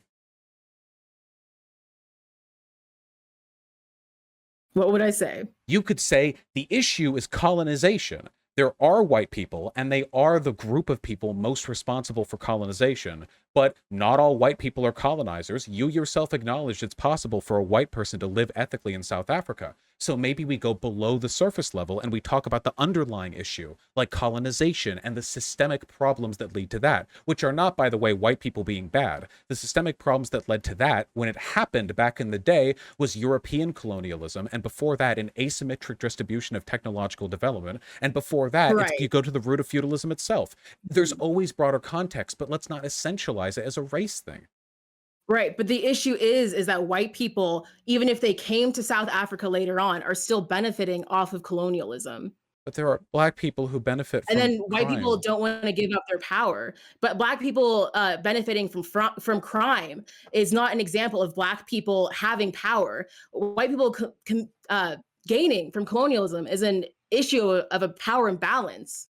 Like, Yeah, the but who has power? Who we're has the power in this situation? You think that black people who are committing crime have the power in their so lives? this to me, No. so what you're doing right now, and I feel like we've been running in a circle, and I guess we're not going to agree. What you're doing right now is the essential logic of the white nationalist, which is that when you go past all of the moral arguments, the fundamental thing comes down to this: we have a grievance, and our grievance entitles us to essentialist treatment of other groups. I don't think that the system of ethics fundamentally changes depending on how colonized the people are who we're referring to. You take it all into consideration. The ethical system stays the same. And in my case, I'm being consistent. You attack the issue, not people most associated with the issue based on race. But in your case, you think that a feeling of grievance entitles you to racial essentialization. And It's unfortunately, not a this is the feeling of logic. grievance, it's the fact that these people have been colonized, and they should have the That's right you. to be able to It's get not the rid feeling of grievance. It's this grievance that I have. I of know. colonization. It's yeah. This is fundamentally the logic, the language that people engage in. If you want to, I encourage you to That go back. white nationalists talk about how colonized people shouldn't be colonized. That's the engagement here. Yes, That's what white people are yes. talking about. White nationalists White literally. nationalists really believe that we should get rid of all the colonization. That's what white Yes. nationalists are White arguing. nationalists tend to be ultra isolationists who argue that the immigration of black and brown people into the US is a form of colonization pushed on us by the Jewish people who have controlled our banks and our government and our culture. They directly I've also use the heard that language. I've also heard white nationalists say that South Africa should be colonized because they believe that black people aren't capable of having their own self-determination. No, every white nationalist that I've ever talked to has bitten the bullet and said Africa for Africans, Europe and America for white people. So, if anything, they would agree with you on that, which is why Marcus Garvey liked the KKK, by the way. I haven't actually I haven't actually heard white nationalists say that. And also, Marcus Garvey didn't like the KKK. Marcus Garvey talked to the KKK and said, "Hey, you don't want us here. We don't want to be here." And that's not the same thing. No, it's, I mean, liked, and we both want to kick black people out of the US. It seems like at least I think that's they, not actually the framing of what happened. What happened is Marcus Garvey was like, and he is a separatist again, which I don't believe in. But Marcus Garvey was like, "Hey, we don't want to be here anymore because living with white people is really hard. You don't want us to be here, so let's help us get out." did you know That's not the same I thing. recently argued with some neo-Nazis who said that did they actually call out Marcus Garvey? They actually said black separatists were the truest representations of black people. I was talking with Eric Stryker, I think, and James Alsup, formerly a large Nazi YouTuber, and they were arguing that the true representatives of black interest were black separatists because they shared the argument that white and black people were culturally distinct and not capable of living together. So the arguments that white nationalists and black separatists use are identical. The conspiracy theories vary, and the aggrieved and the victors vary. Of course, we're talking about different groups, but the logic is the same. Like the Black Yeah, Hammers, you there are know? definitely like a lot of black separatists who, again, as we've already said, are anti-Semitic, homophobic, and they definitely do fall along those lines. There's also black separatists who just want to be away from the people who oppress them. Yeah, but They if can't talk black about people that. want And to my point leave the is that like if people black people can't want to talk leave the about US, I mean, having their own space or even like talking about how like things are divided by racial lines without you calling them a segregationist. I think that's really unfair because there actually are people who are segregationist. That's kind of yeah, like the whole point they're of this both space. Like I segregationists, think yeah. maybe at the end of the day we can agree that like okay, mass genocide isn't good. How about that? Like we agree on that. And I But think you that like where we defended it. disagree is there are no, I'm saying that like what the thing that I'm is defending is saying that when people are colonized, sometimes there's violence, sometimes there's civil war. Well, And I'm hold saying on. like maybe that has to happen to Ok decolonize I'm not themselves. wait, we're not talking. You didn't say, sometimes I there's violence. literally You just said, made your point where "No, I saw your video." you said, you're like, what happened with Hitler? He killed 6 million people. Do you think it'd be right to just kill 6 million people? And I was like, you know what? I actually don't think that's right. But the thing that I'm defending is that there are people who don't want to live with the people who oppress them. And that looks very different when you look at all these different countries that have been colonized. Again, some people have done that peacefully, and that's great. They're able to end I have colonialism nothing peacefully. against And then other anti-colonialism. people, there were civil wars. You know what I'm saying? And Yeah, like people need to have to be able to have the space to figure that yeah, out, especially colonized people. I They understand look very different, decolonization very can be a messy. bloody And that's the point project. that I'm defending. Well, no, the point that you made was that oppressed people have a right to physically excise the race they associate with their oppressors, if they seize control of a state, which is a form of genocide. Undeniably, a mass deportation of people, at the very least, counts as a cultural genocide. UN definitions vary, which I just don't think is defensible. It is that people should have the right to determine if they want to live with the people who have colonized them or not. That's what I And I just think said. there's like a lot of different ways that that looks like. There's a lot of different ways that that looks like. And I think I probably will draw the line at genocide. How about that? Well, I mean, I think mass genocide is wrong. deportation. But I think there's like a lot of different ways that can look like besides like mass deportation. Like I keep on giving you like a couple of different examples.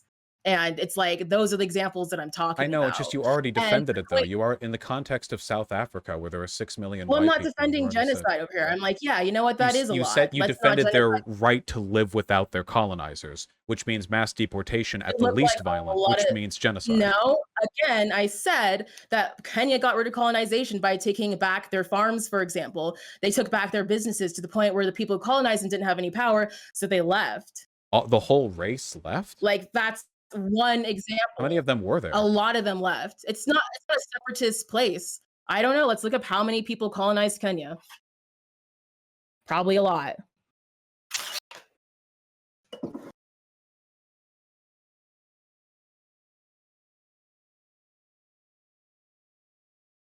Wikipedia isn't helping me out that much with this one. The whole history of Kenya, huh? Somebody in chat just said 200 million. That seems unlikely to me. I don't know the particulars about Kenya. I'm only saying that genocide is probably pretty bad. And I We guess can I agree on that. stand by that point. Like Yeah, but that's not you still really do so much racial like again, essentialization. again, you're like attacking a straw man. It's like, great, we can all agree that genocide is bad. What I'm talking about is that when people decolonize themselves, it looks like a lot of different things, and people have to have the ability to have the conversation, and the It's space to true, have a conversation for but that. the And there's also an issue.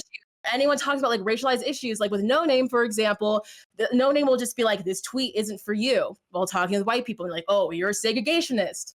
You know, it's that's a it's by really I heavy mean, it claim is a to make. You're just like segregationist tossing out tweet. all these terms. You know I what I'm think saying? I You think I called can St. defend the Andrew, terms that I you used. claimed St. Andrew of wanting to have a race war. I would Do you need to see what see I'm the saying? context of It's that. like that is such an extreme. It's in your same video. So you talk about no name in one video, and then the next video St. Andrew comes on where you and St. Andrew talk about no name in St. Andrew's and St. Andrew's tweet. Uh-huh. It's in that video. It's like you're throwing out all these terms. So it's like, again, okay, genocide's wrong, but Okay, you need to understand that that there's the way that people decolonize themselves looks really different, that there are wars even. so And So hold on. that I'm needs to not. be So okay for we're people to moving have their off. own self-determination. We're moving off these points so far and so fast. You're like backpedaling like crazy. We need to address a couple of fundamental I'm not really things. backpedaling. I'm First, trying to establish what first I'm of all, saying because the you're accusing me of saying that I'm cool with genocide, and that's so never a claim that the I made. video. So over the, I don't even need to cite the video. In the course of this conversation, you have explicitly said you would be okay with the deportation of an ethnic minority if they were responsible for colonizing the country. You said that in this convo, so I don't even need to cite anything else. Maybe you moved off that point, in which case, congratulations. You also keep essentializing behavior of white people as a group to white people as individuals, where broader socioeconomic problems that are disproportionately exhibited by white people then become white problems, which again, you would not tolerate if I talked about crime and black people in that way, for good reason, because it's unhelpful and it's Just racist. those two things. I'm okay with people deporting people who have colonized them in the context of colonialism. I'm okay with people who are colonized being like, we need to get rid of the people who have colonized us. Yeah. So right, Yeah. that's Okay. what I said. Cool. So with and I Okay. think Great. And then also like essentializing things. Like I don't think you understand that like in the creation of the white identity, like that was created as a racist structure. I know People who that. profit off of yeah, again, like I already said, the white identity was created because it didn't used to exist. It was created in the early 1600s to justify colonization and slavery, and then continued to hoard resources from people who were enslaved and colonized, or anyone who wasn't considered I know white. that. I talk So about this there's on a my way streams. where white people are still profiting off of this racist structure. So when I'm I'm aware. saying that, I'm not actually being racist. I'm talking about history here. Okay, so no, you're not. The fact that historical racism leads to continued socioeconomic benefits for white people, that statement does not necessarily follow into, I think it's okay to morally impugn an entire race of people because they disproportionately do this thing that I don't like. I think that's morally abhorrent. I think that's racist. I mean, Um, I agree. That's not what I'm talking about, okay, is wait, it? wait, I'm please, talking please, but we're going in circles. Look, specifically colonial. I'm not saying like, oh, like I just don't like them. They do things I don't like, so let's just get rid of them. I'm talking about places that have been colonized, okay, the being thing able to that get rid of people who colonize them. okay, I don't know if we're going to find any more agreement on this particular subject. The only thing that I guess bugs me at the end of this is that I think that not only is your logic almost identical to a lot of white nationalists that I've talked to, you're actually more mask off than they're willing to be, you know? Like you have receded I'm now to masked off because well, I am talking about racism so, here, well, and you don't so are seem to they. understand that. So You seem the to think you seem to think that when people talk about colonialism and say that, hey, we need to let the people who've been colonized figure out what to do about the people who've colonized them and be able to live without being colonized. You think that's the same thing as white nationalism. You're doing it right now. You can't concede that there is more nuance here than just it being white So nationalism. if it And that's leads my to problem. racial essentialism that then leads to the creation of an ethno-state, then yeah, I would say that's essentially white nationalism, except obviously it's not for white people. I mean, the term black nationalism, inarticulate as it may be, you know, black separatism, whatever you want to go with. Look, the issue that I have is when I talk to white nationalists, they hide their intentions a lot better than you seem to have. They're usually like I'm not hiding cloaked. because I don't Wait, have please, anything please, to please, hide, please, Vaush. please. I don't have They anything to hide. cloak their talking points in metaphor and dog whistle. You know, usually they talk about how they don't have a problem with any of the races. They don't think anyone is worse or better than the others. They just think that we have different cultures. But your obsequious insistence on racial essentialization for thee but not for me is really, I mean, God, I just okay, I just want to ask, do you think it's The reason possible why that I'm you may have saying internalized is some of the white. logic of racism, but you might be just reversing it a little bit? Do you think it's possible that you might actually be misunderstanding what I'm saying? Because I am saying that white people still benefit off of a structure, But and that's a I problem. agree with that, but And I don't that think that means you structure can is what we just need to racially deal with. yeah, but you can deal with it without racially essentializing white people. It's okay to attack the structure, not races of people.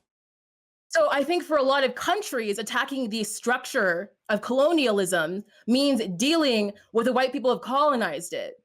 So, okay, the problem is this is also what modern Nazis say about Jews in America. Did you know that a lot of our political structure Is and that wait, is hold on. that unfair to say? Did you Is know that that unfair to say that the white people who have colonized those countries okay, is need it to be okay, decolonized? hold Is on. that So so wild to say okay, that I'm a you're white not nationalist right now? okay, so this is the logic that every group of people I argue against uses. The Nazis will say, is it so ridiculous for me to point out disproportionate Jewish representation in media and politics? Which, by the way, is real. There are a lot of them there for complicated reasons, but you don't seem But to why care. are they doing that, Hold on. Vaush? They're You, doing that because they have an ignorant racism towards Jewish people. Why are colonized people trying hold to on. figure out how to You decolonize need to themselves? okay, you need to It's hold a on. different So context. so while Jewish people in America are certainly an oppressed minority in many, many respects, there are elements of disproportionate control that they enjoy. So looking at that, Nazis will say, well, is it so wrong for us to want to free ourselves from the colonizing influence of this ethnic group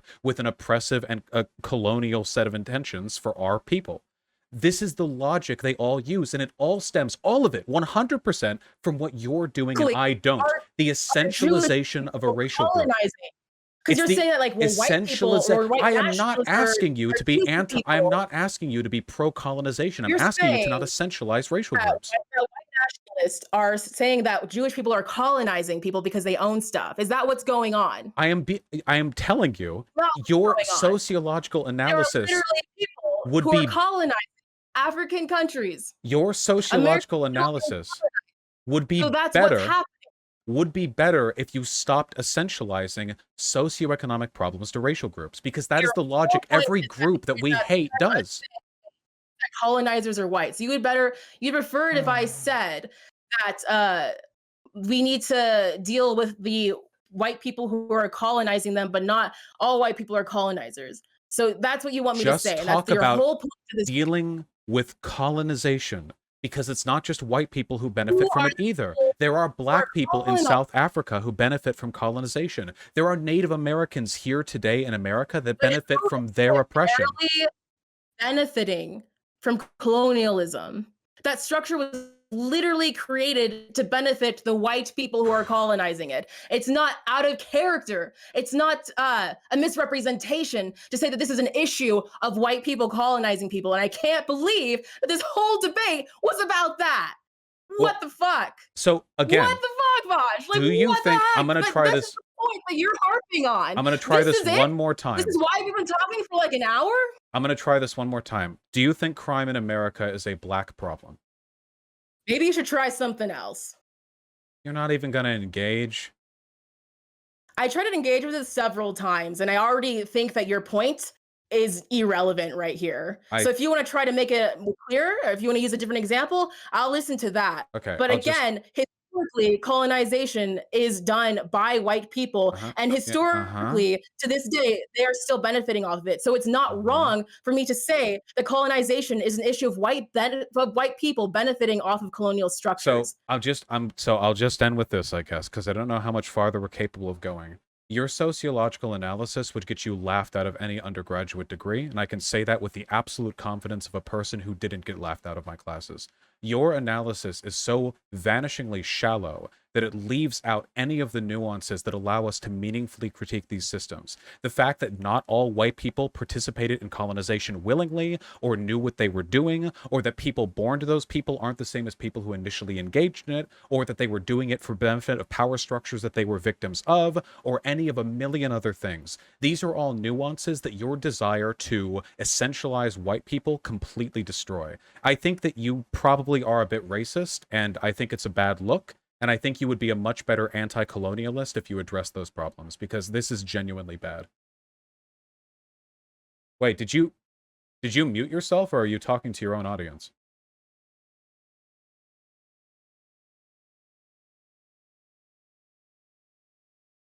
Well, I guess that's about as clean of a finisher as we're getting to this one, huh? Wait, I didn't mute her. I didn't touch anything.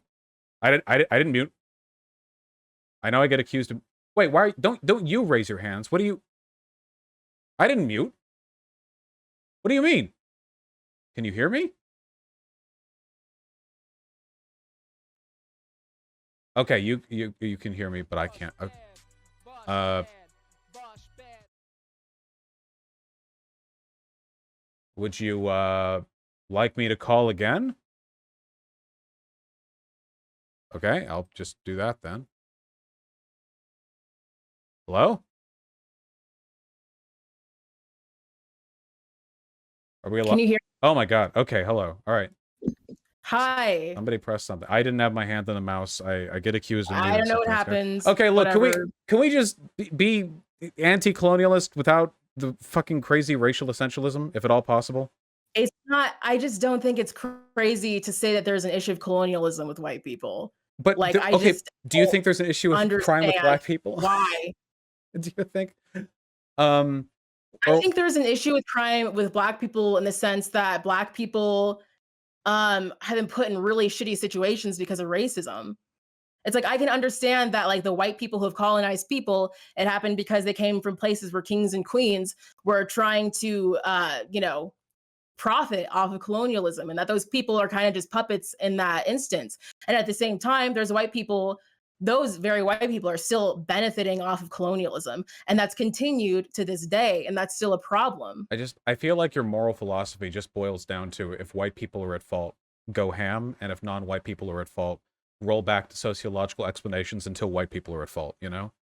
That's What if we really not talked what it about is, and that's misrepresentation thing. I'm talking about colonialism, and I think what colonialism is horrible. It's like literally taking the power away from people. It's taking their land away. It's destroying I their know it's culture. It's trying to make them assimilate into a whiter culture, and that's a problem. Colonialism is horrible. It destroys like thousands and thousands and thousands and thousands of years of people's history. no, So it's kind of a big deal. And so what I'm saying is that people who are colonized need to figure out how to have their own self-determination okay, again, because that's been taken none of this away. has And that looks anything to do with different for racial different countries. essentialization. Okay, I know. You can keep running back to the colonization bad thing. It just doesn't mean much because I completely agree with you and have never disagreed with that point. I'm saying you're a So worse you're just mad because I'm anti-colonialist. saying that like I'm saying that white people are colonists, and you want me to say that like the white people who are colonists are No, I'm colonists. just Is okay. that Well, what's no, going on? no, it's fine. You can phrase this as like I don't know, Whitey upset that he learns white people did bad things or whatever. I just think that your analysis is really, really shallow and it's hurting your ability to understand these problems, you know? Well, I could say the same for you. But Maybe you should my actually look into argument is we Kenya shouldn't a little bit more, essentialize. That's the or all maybe right. Tanzania. What am I essentializing though? What am I essentializing when I say that colonialism is an issue of white people colonizing things? Not to This isn't to say that other people can't colonize people. I mean, there's been a colonization from multiple different people, but I think when you're looking at the global stage of the main issues of colonialism that we're dealing with today, so much of it is from Europeans Uh-huh. in this And modern hey, you know, time. there are other bad things that are disproportionately done by other racial groups too. But thankfully, I Totally. like to look underneath the hood and think about the broader Yeah, I'm socioeconomic not issue saying that there's not. I rather just don't than understand why you're upset at hold me on, for wait, saying my that, cat is like, mad. Hold on, my cat is the actual upset. Just, Pigeon, go, be free. Go. Ron. All right, we freed the. Okay, yeah,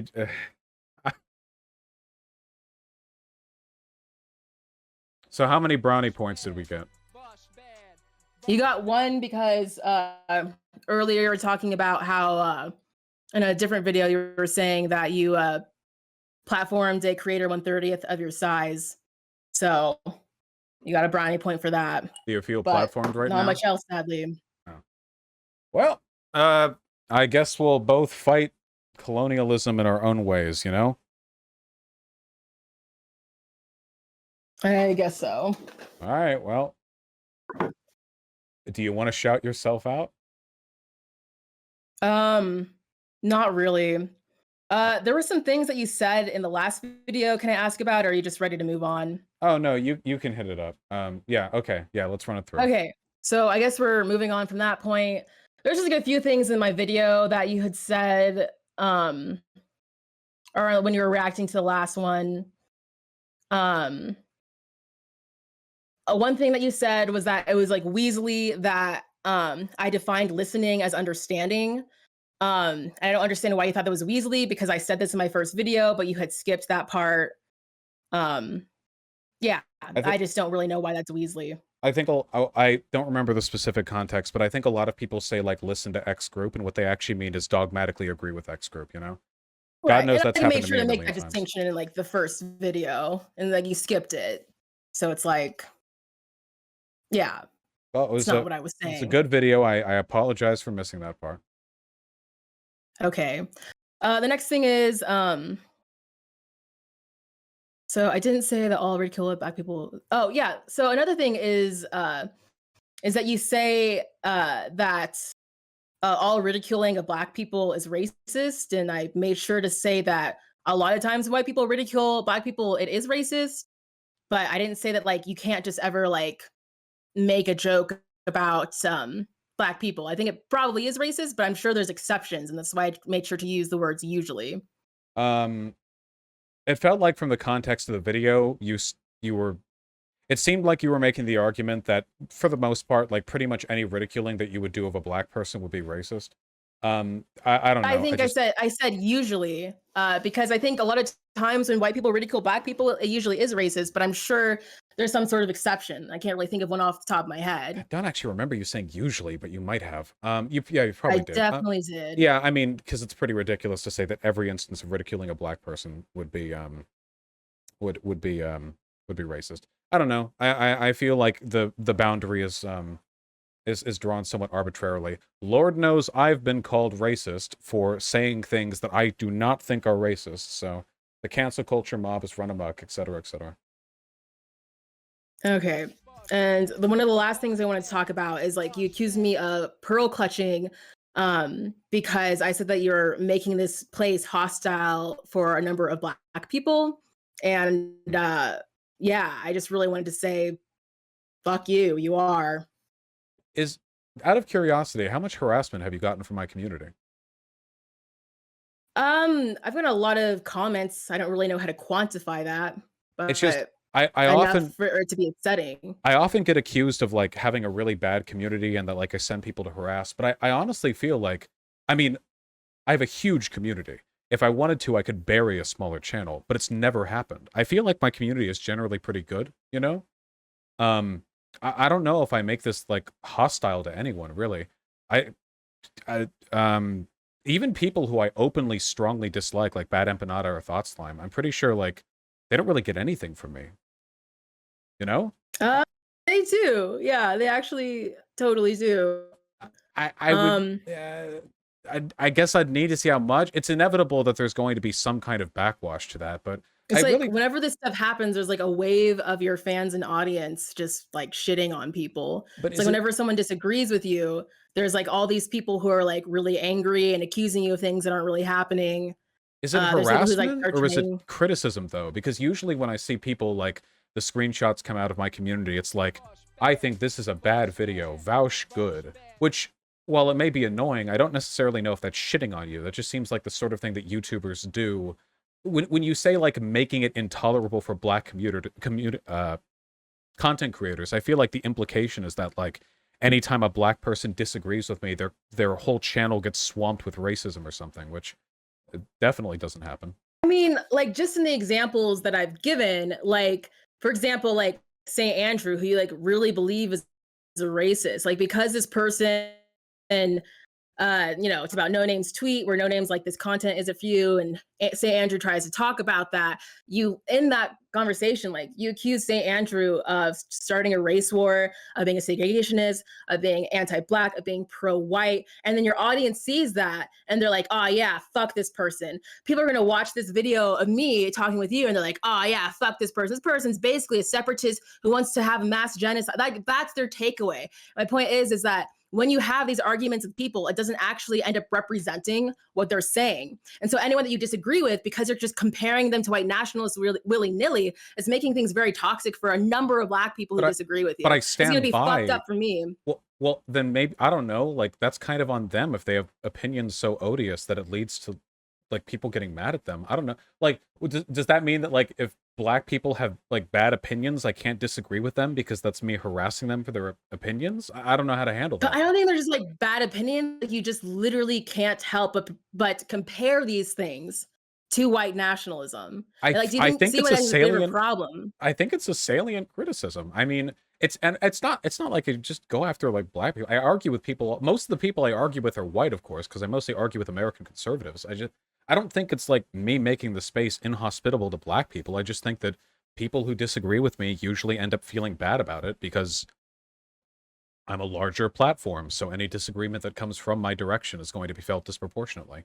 But I can't just not Right. criticize But people. I mean, it's like literally when I talk about black people having their own self-determination, okay, but that's you compared me to Hitler. that is You know what I'm saying? explicitly the line that white nationalists use. So that doesn't differentiate you from them at all. The Right, devil's but in the even though I'm like, details. okay, genocide, like, shouldn't happen, but people should figure out how to get rid of their colonizers, get rid of colonialism, and they need to, like, have that conversation and figure out what that is, and it's look different for every place.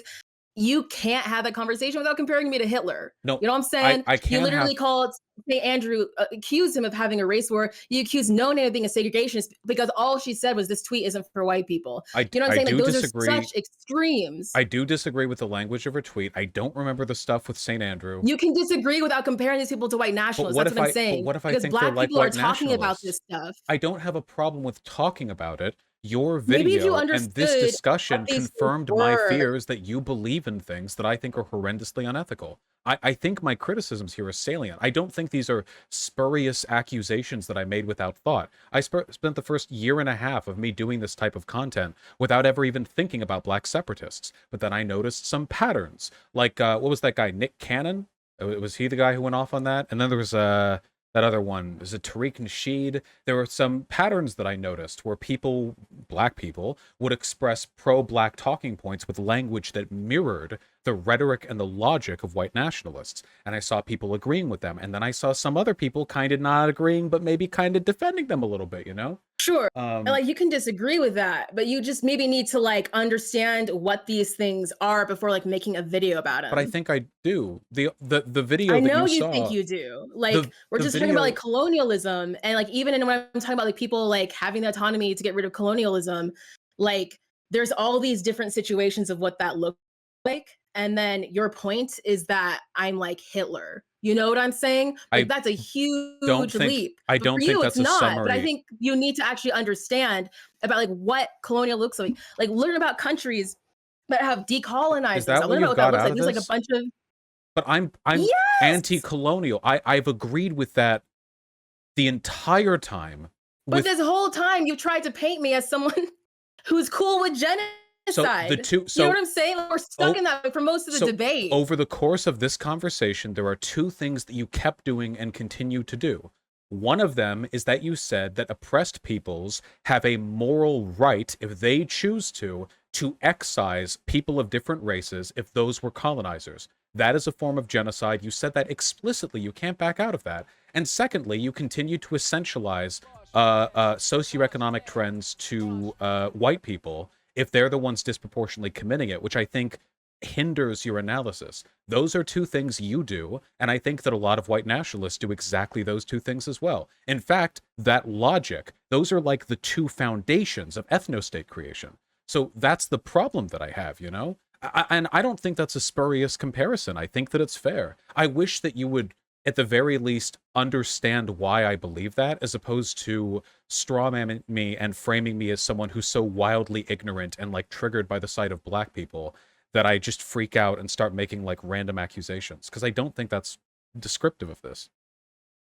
Okay, but the first part, it's like I think like mass just like killing people, like having it like a literal genocide. I'm like, yeah, that would be messed up. But then me just saying like there there might have to be a time where people get rid of the people who are colonized. Like that's not the This is same as just like having like a mass genocide. this. Well, Like you know, getting rid of is like a very wide term that can be applied in a well, number for of ways. example, like again, I gave the example of Kenya who were like able to get rid of their But I colonizers by explicitly asked you about visit. the mass deportation of the 6 million white people in South Africa, and you said that it was the right of black South Africans to do that. You're saying that they have a right to commit a genocide. That's a pro-genocide stance as far as I'm concerned. I think they have the right to at least figure out if they want the colonizers to be there or not, and like how to do that process. But um, yeah, Well, I mean, I really, I take issue with the idea that me being opposed to ethno-states means that I'm like toxic towards black content But it's creators not and just like you being oppressed to ethno-states, because I think for me, like, even if like people got rid of um like the white South Africans in South Africa, I think there's like ways that could happen that would be really messed up. But I do think it's for the black South Africans to figure out like how to do that in general. I guess I will say that there are some lines that definitely can be crossed, but that's not even just what I'm saying. Like what I'm saying is that like people who just disagree with you can't help but compare them to white nationalists, well, and I that's a huge issue that I only if they take. sound like white nationalists. I disagree with lots of people who I don't call white nationalists. I try But to like you were saying that even No it out. Name is a segregationist just because No Name said that this tweet isn't for white people. But I have defended the language that I've used, but I do not think that means that this is just something I throw at all black people. I've explained the logic behind why I've said what I've said. You can think that it's hyperbolic if you want, but I think that the logic is consistent and follows a strong through line, and I stand by it. It does scare me a little bit when I see stuff like this from people who purport to be on the left, because it makes me worry sometimes that the conservative stereotype of anti-racism is alive in some people, that some people are driven principally by resentment, not a desire to make things equal, but rather a desire to take out the historical pain of oppression on the oppressor group. And I see that in the way you insist on essentializing problems to white people, because I don't see any reason to do that besides emotional bias. It seems like a hole in an otherwise consistent analysis that is driven by resentment. And that Like makes me worry. when you're saying that I'm like essentializing all problems to white people, what I'm saying is that white people profit off of colonialism, and that's like not an untrue statement. And I'm saying that that issue needs to be dealt with. I'm not saying that like every white person like wants even actively wants to colonize people. I'm just saying that there is an issue where white people are still profit You off. Like said the that's why I white even gave people the example. in South That's why I gave Africa the were example of my colonizers. dad, who is still able to profit off of racism as a white person. Yeah, somebody in my chat makes a good point. I mean, you also profit off colonialism. You are American, I assume. Yes, I'm American, but I still have to deal with racism. Like there's ways you can profit off of it, but I find So wait, racism but to and that's a colonialism to be what extremely well oppressive. that well you can't be like, oh, it's okay for me to be a colonizer if I'm also a victim of racism, can you? If you want to like go out and be No, this is why I'm saying like indigenous people, like in my opinion, I think that they should like decide what to do with their own land, and I don't think that's just in regards to white people. I don't think they would yeah, what take literally all of their lands back, but white South Africans are victims of classism, and the female white South Africans are victims of sexism, and the trans white South Africans are victims of transphobia. So maybe it's okay for them to be colonizers in South Africa as well because they have another intersectional axis to protect them from the consequences? I think that's up to South Africans to figure out what to do with people who have colonized them, Maybe they to should figure figure out what out to do how with to you decolonize themselves. because you're a I mean, I'm not colonizer in too, South right? Africa. No, but I think well, I think col indigenous people definitely have the right to figure out what to do with no, me. the whole third world. After all, we're all participating in the colonization of the developing world, right? Maybe like the 2 or 3 billion people that we get all of our material resources from should get to decide what to do with the rest of us, since our colonization doesn't just end at the border, does it? It's not like you can only be a colonizer if you're physically in the land that's being colonized, right? You and I both economically benefit tremendously from America's exploitation of the rest of the world.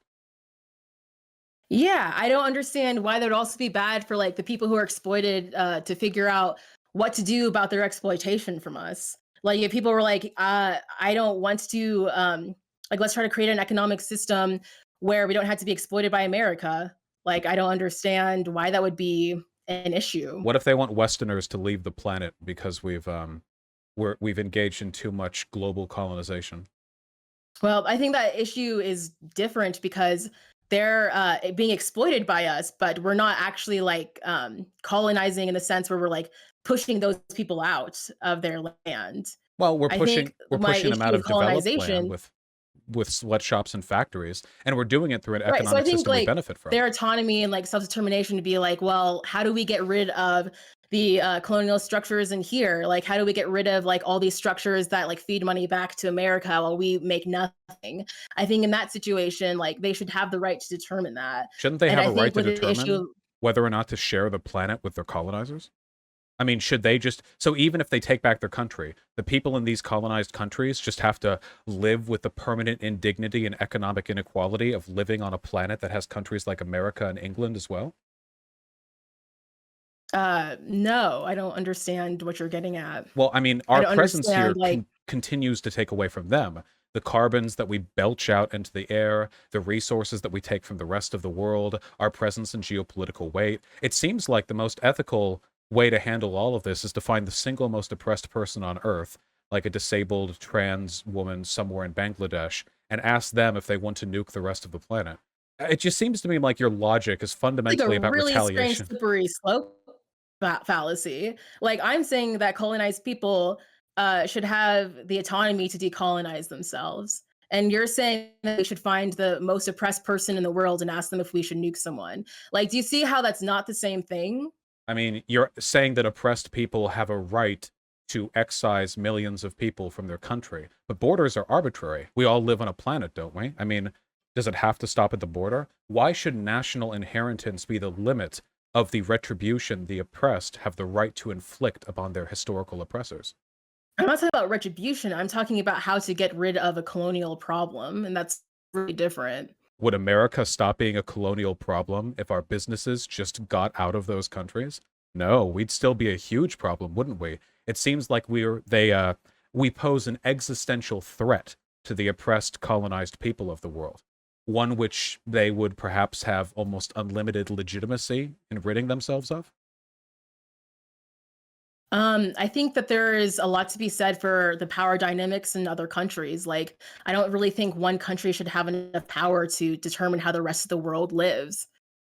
So I think dismantling that power is really important. How do you I don't think that dismantle that means power? like, I think like you could try to perhaps like push for socialism. Like if every country was socialism, I think that would lead to a more equitable outlook of things. But how to dismantle the power that America has over everyone. I mean, there's so many issues. Like, I don't even know where to begin to I'm a answer that question. big fan The of question of socialism. imperialism. But what if they felt the only way to really do it was with unrequited nuclear warfare? You can make an argument for that. The damage that would be done to the planet through nuclear winter would at least Right. temporarily But I'm not counteract some of the saying climate change. I think Eh, we already went over this. Like, I'm not saying that there should be mass genocide. I'm just saying that like there needs to be a way to remove the colonists if people want to remove the colonists who've been colonized. from the planet? No, just from being in the country that they've colonized. Like, if people who are colonized are like, "I don't wanna live with the people who have colonized me," then I think they need to, figure out how to remove the people who have colonized them if they want to. But America colonized the world, so shouldn't the logic extend transnationally? I think again, the people who have been colonized should be able to just decide if they want to get rid of people who have colonized them or not. And I think to the extent where they have their own autonomy again. Well, Like, sure, I think but that's what this all comes down to, is, like, people need to have their own autonomy no, no, and I self-determination, and people don't. And so, like, my that's really, like, I guess the extent of what I'm saying. no, I agree with that. I'm just saying that in the modern And, like, economic age, we aren't what's like our we don't do colonization problem? by sending like boats over to colonize lands or anything like that. We do it through a complicated, geopolitical system of trade and power differentials. So with all that, it seems like there's no way to actually remove the colonizer. You said before that war could be justified if there were no alternatives. If you couldn't remove Americans from the planet, I mean, do you think Like, that you the don't need third to world would remove have a right? Americans from the planet, though, in order to get rid of their economic power over countries. Well, what Like, if what if the I'm just oppressed thinking, like, a people number of ways. Like, what if there were, like, laws put in place where it's like, this level of exploitation can't happen for starters? what if the Like, oppressed there's, like, ways people where, like, African countries are, like, heavily exploited where, like, they're, like, in huge debt where, like, the inflation of the debt's too high for them to be able to pay it back, and there's, like, no laws protecting them, so really, so they're just gonna forever stay in debt. what if It's the like you could try to, like, make laws to get rid of the amount of debt that they had. For example, that's just, like, one example off the top of my head. no, For, I like, get people that. who are where we're like exploiting people's labor, we could just there could be like laws where it's like you can't like you have to have like these level of working conditions and you can't exploit labor in these ways. Like I don't understand. Like I feel like you're trying to make a slippery slope of No, like no, no. I'm not trying to make a people who are slippery slope. colonized can't get rid of I'm their just testing colonizers, so therefore da da I'm da. I'm testing the limits of the logic. So my question, this is the last one then, is if the third world decided they could do that, but it probably wouldn't work. The only way to truly succeed would be global conquest through military or nuclear arms. Do you think that would be defensible as a sort of final way of eliminating the colonization? Can you say that again? If the third world, the oppressed peoples of the world, realized that nothing would really work except for like planetary conquest through nukes or through invasion, that the only way to free themselves from colonization would be to simply encompass the world in their own power. Do you think that would be a defensible thing to do, or do you think they should simply wallow in their global imperialism, unable to strike back? Um, let's see. Let me say back what you're saying because I keep on losing your train of thought. So you're saying that if third world people had the rights to nuke people or wallow, or the other decision is to wallow in their like colonized place. If they felt there was no way to address global colonialism without some kind of radical military or nuclear solution to the rest of the world. Well, I think that I just think I don't really see that happening because it's like there's like an impractical thing about like nuking people or like starting a war of But what if they nuking could? people. You know? If they could, I think that would be bad because again, like nuking entire countries like kind of affects the rest of the world. It's killing a lot of people. Um, I don't really think that addresses like the issue of colonialism. It's just like obliterating people. And I think what I'm saying is like, insofar of the addressing of colonialism, people should have the right to deal with that. Um, and that's really all I'm But not saying. through like nuclear retaliation. I think nuclear retaliation just wouldn't be a good idea, because there's just wipes out like entire places. It kills like entire populations. But if it worked, I Um, mean, if it was a effective way of ending the global colonization. um, what scenario would it be like an effective way of ending colonization? Like, I don't even know if that place would be inhabitable by other people if It they like wouldn't be came able to back in. colonize, though. Yeah. Okay, I think maybe what you're saying is that I think you're maybe thinking that I'm saying that like colonized people should just be able to do whatever they want, even if it means nuking people. I And think I think I'm saying I think insofar as deporting like white ending people colonization. I think deporting white people from South Africa is the nuclear option. There are 6 million whites in South Africa, not America, which is significantly more people than the number that we killed in Hiroshima and Nagasaki.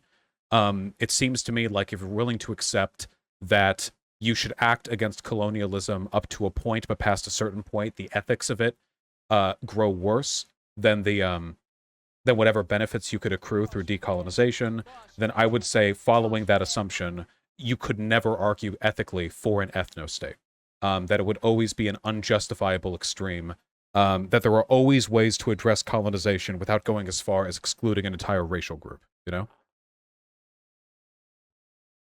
I don't necessarily think so. Like there are people like I don't understand like why you couldn't have like a certain space where it's like black people live there and black people are like, we only want to live here because we want to stay away from people who've oppressed us. Oh well, Like I don't I understand. Like there are tried. places that already have most black people.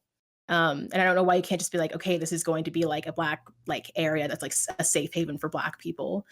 But I do think I will like say that like, yeah, I guess That's an I don't ethno-state. think This is what I mean about yeah. you being less mask on than white nationalists. They're usually not willing to just Right. say Like I that.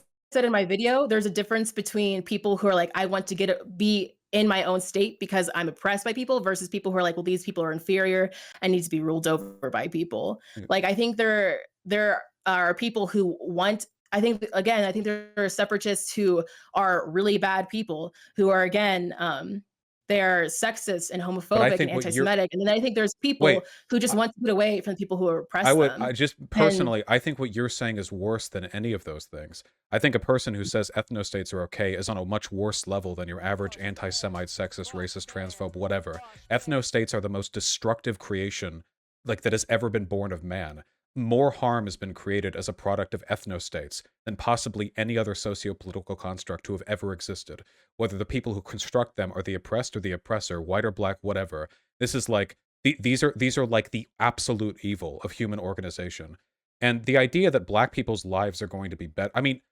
You can argue logistics on this. No part of America is going to be given over to black people. Do you move to Africa where no country is better in total than America is in terms of socioeconomic achievement? Probably not. So what are we talking about then? Wouldn't it not I don't know. Are black people in Africa safe? It seems like they're not because they die more than black people do over here. I don't think that you make yourself safe by removing yourself from other racial groups. It seems like that what makes you safe is I a bunch of mean, socioeconomic stuff that doesn't get fixed with ethnostates.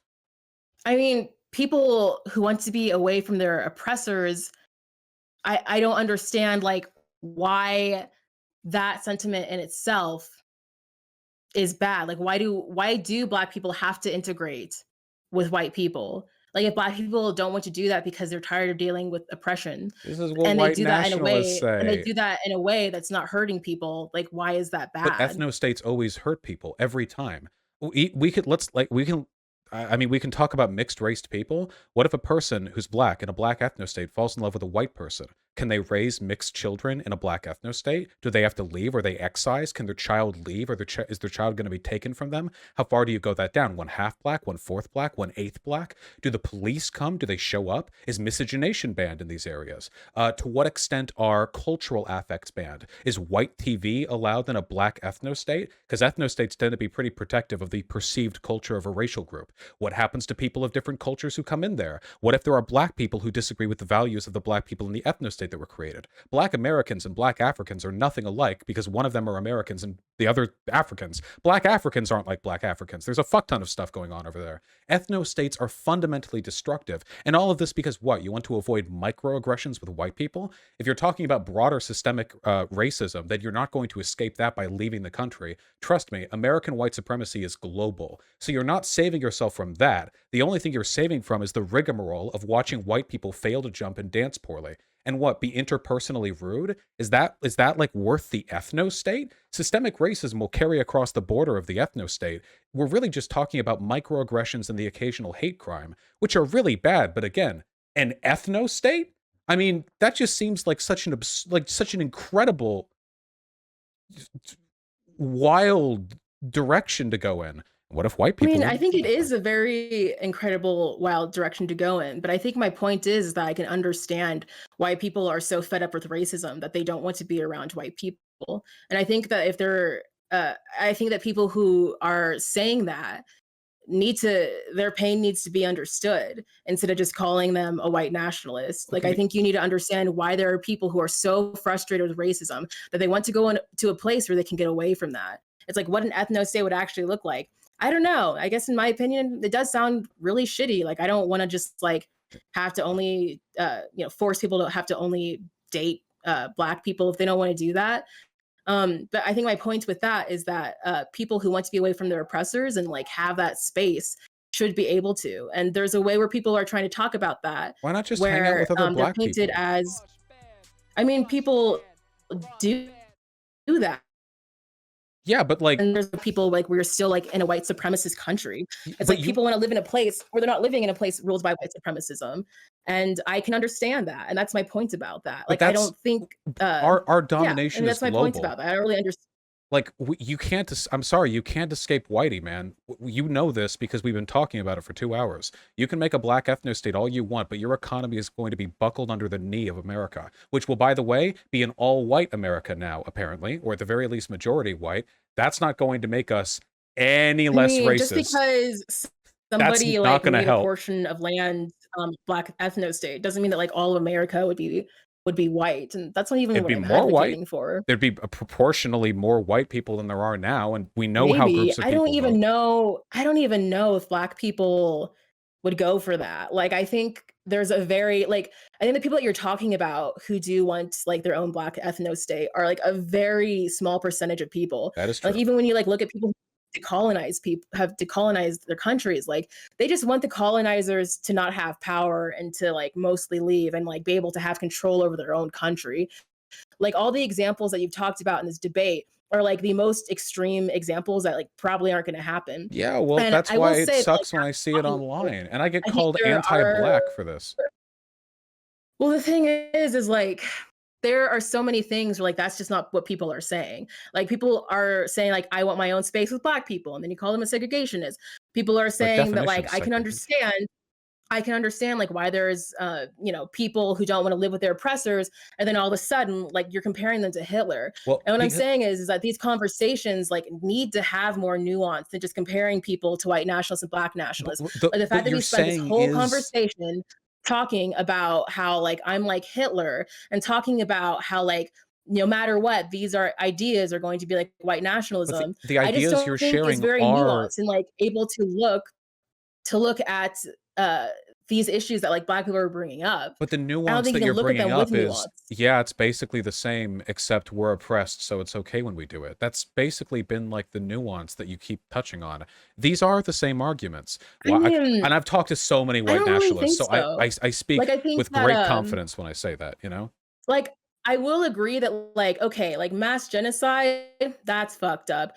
Mass deportation, I think depending on how like people are thinking of like deporting people who have colonized them, I'm not really sure what that would look like. I definitely think that can be a line that's crossed. But ultimately, what I'm just trying to say is that people who are colonized need to be able to get rid of the people who have colonized them, to be able to have their own power back. I'm just saying And that I looks mean, you very can talk different. about that, but when you talk mass deportation, then it turns out all the countries bordering yours don't want to accept millions of refugees. Then you start having conversations about where you're going to put all these people that you had lined at the border. You build camps to hold them and train yards to make sure supplies can be reached from those places. And eventually, it's not like this only happened in Germany, you know. The mass like state execution of populations is not like I exclusively mean, a white people I thing. think I'm agreeing with you there actually. Like I think I'm saying that like yeah, okay, mass deportation actually sounds pretty shitty. But there are a number of examples where people have gotten rid of the people who have colonized them and it wasn't that. And like I don't even know if there's an example of that because I don't think colonized people want to do that. Colonized people just want to have their own autonomy again. And what I'm saying is that when people talk about having their own autonomy, that the immediately example that it goes to is that they're like white nationalists and like that's my issue is like people can't talk if about if this stuff. Like what if does the it look like to autonomy colonize a country without looking like white if the nationalism? autonomy that you mean is autonomy from people of other races, then I will say that, yeah. If the autonomy you mean is, I think the people who live in this country should control this country, then that's fine. That's democracy. I'm not going to complain about that. And that's the language of anti-apartheid movements that took place back in South Africa as well, you know? As I understood it, Mandela wasn't going up there and talking about how they need to get all the whites out. They were talking about how they need to make the country equitable and the laws need to be even and fair and people who live here should have like control over their country and so on and so on. I think that's fine. I will never disagree with that. But sometimes the language of people's liberation and the language of racial separatism overlap. And then uh, well, sometimes it trends in a more yikesy direction. I mean, I can see that. Like again, when I think of like the black nationalists who are anti-Semitic, I'm like, yikes, that's really messed up, and you need to stop thinking that way. What about But when they're then there's people anti-white? when people are anti-white, like I don't again like whiteness itself.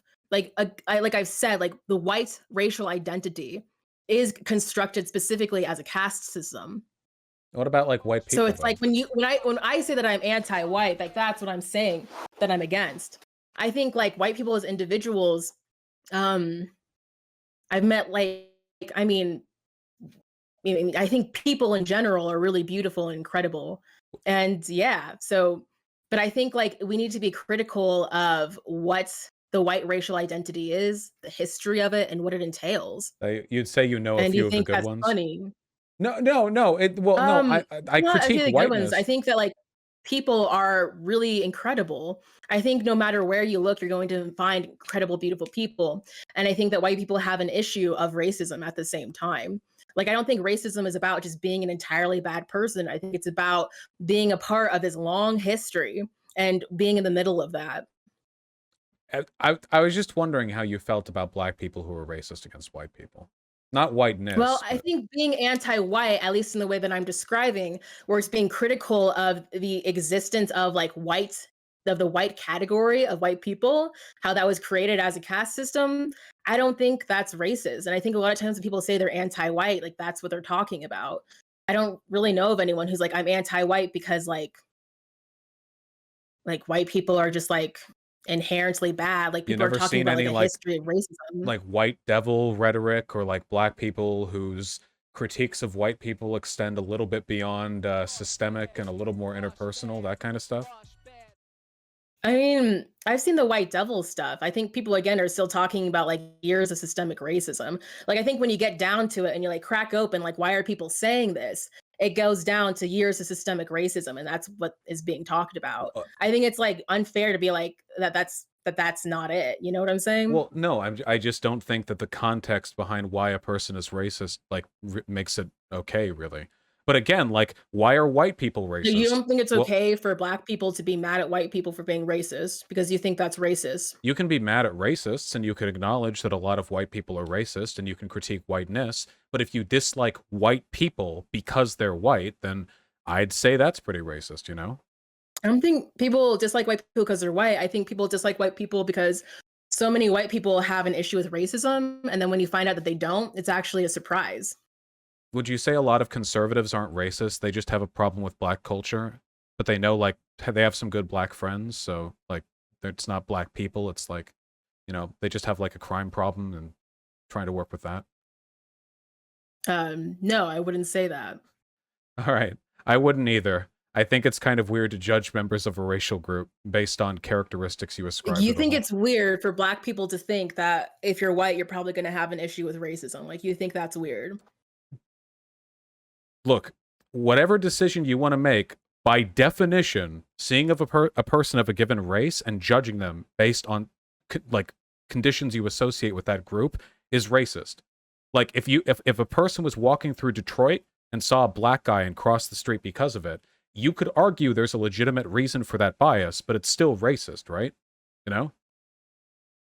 Right, but like, when white people have a racial bias against black people, it's coming from like years of dehumanizing black people. It's like racial stereotypes that were created where these white people don't actually know any black people.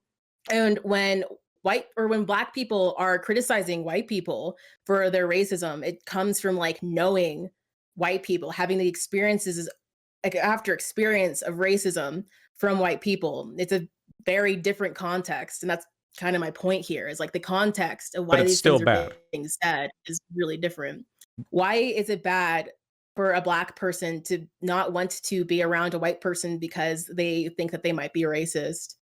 Like, why is that bad? Like, why does a black person owe that white person their time to determine if they're racist or not?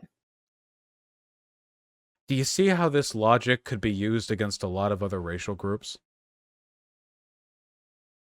I think it can be used if you ignore the context of systemic But racism. the I think if context doesn't you pretend that change the systemic reality. racism But this is it this is what I mean. does. You've done this Context whole matters. the Like, whole convo. We've done this the too. whole convo, I've been like, the context matters. It's That's not that why there's the not a double context does standard. matter. The context doesn't excuse. So you keep saying stuff like, "Okay, Why we does the context of systemic racism not excuse this? Why does that not excuse that there are black people who don't want to talk to white people because of racism? Why does that context not matter? okay, fine. How about this one?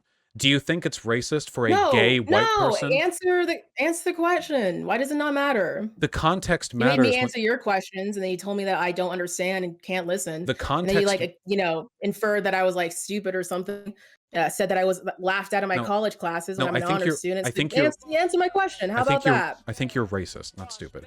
I think that so the context is important when it comes to understanding these issues, but I don't think that makes it okay for an oppressed person to be racist. I can give you another example. Do you think it's Why is it racist? racist when a black person has experienced racism time and time again from white people, and they're like, "You know what? I just don't wanna be around white people because I keep on having this experience of racist. What about Why white people is who've that gotten mugged by racist? black people multiple times and don't want to have that experience again? I think it's fine if you've been mugged by black people multiple times. You don't want to have that experience. So you stop being around black people? You don't want to be around like black neighborhoods anymore because you think they're like dangerous? Are you okay with that? Because if Right. you are, But you're being not all consistent. most black people aren't going to actually mug you though is the thing. And I I don't think think most white people are going to be most white people have an issue with racism. Yes. have an issue with isn't necessarily this. There's a big Most difference white between people are not being fully racist. That's what familiar. I'm saying. There's a big difference between being directly interpersonally racist and having like complicated sociological biases as a product of growing up in a racist society. Look, That is racism. Yes, having complicated oh, sorry. racial biases because you grew up in a racial society is racism. Yes, As that's is a part of wanting to racism avoid too. white people because you think they're racist. Look, do you think it's okay for a white I just don't even. I can't yeah, believe because that I'm because like arguing what you racism no, but the is. thing is, you aren't even distinguishing between these two things. The only thing you're saying is it's okay when black people do it because we're oppressed. That's been your No, answer to no. everything we've said. My distinguishment is that there's systemic racism. My distinguishment Wait, is but there's a that when difference black between people don't systemic want to racism be and racism. around. I'm not talking about Yeah, systemic so racism. I'm saying that when black people well, I'm talking about systemic racism, which is like the point of what we're talking about when we talk about racism. We're talking No, about they're racism, both we're not just talking relevant. about people being rude. Well, you can be, Systemic racism, I would argue, is a lot more relevant than just but I'm people just talking being about annoyed the with white people. interpersonal racism of bias against people because they belong to groups. Look, here's a question, okay? What about a white gay person? Do you think it's okay for a white gay man to not want to be around black people? Generally, yeah. Maybe if there was a good example that I could think of, but it's probably racist. I don't really know the context, but probably. Well, you don't think it's why would it be racist? Black people are more homophobic than white people by a pretty significant amount. So maybe they've had Good experiences growing point. up where they're called like a pansy by black guys, and now their bias is a product of a lifetime of oppression. Yeah, I mean, I think in that context, like if you're a gay person and like you've been around black people and they're like been really homophobic, I think that's valid. Like I said, I can't think of. I'm sure there's exceptions to it being racist, and you just thought of one, in my opinion. Okay, so I guess you think racism is okay as long as it's being justified in the context of oppression. No, I don't think that racism is okay if it's in the context of oppression. I think that people have these experiences of systemic oppression and not wanting to have those experiences anymore is valid. Like in the example of a gay person not wanting to be around like black people who are homophobic. I think there is like a rampant issue of homophobia among a lot of black people. And it's like this person just doesn't want to face systemic oppression anymore. Okay, And I think what about like TERFs, trans exclusionary radical feminists, who many of whom are victims of sexual violence from men, and as a product of oppression they've experienced, sexism they've experienced from men, they think that trans women are infiltrators trying to break up their spaces and make them more vulnerable to assault in the future. Do you think that it's okay for TERFs to be transphobic? um no, I think that's like mischaracterizing trans people. I don't think most trans people are doing that. I don't think most black people are homophobic, most white people are racist, or most black people are criminals.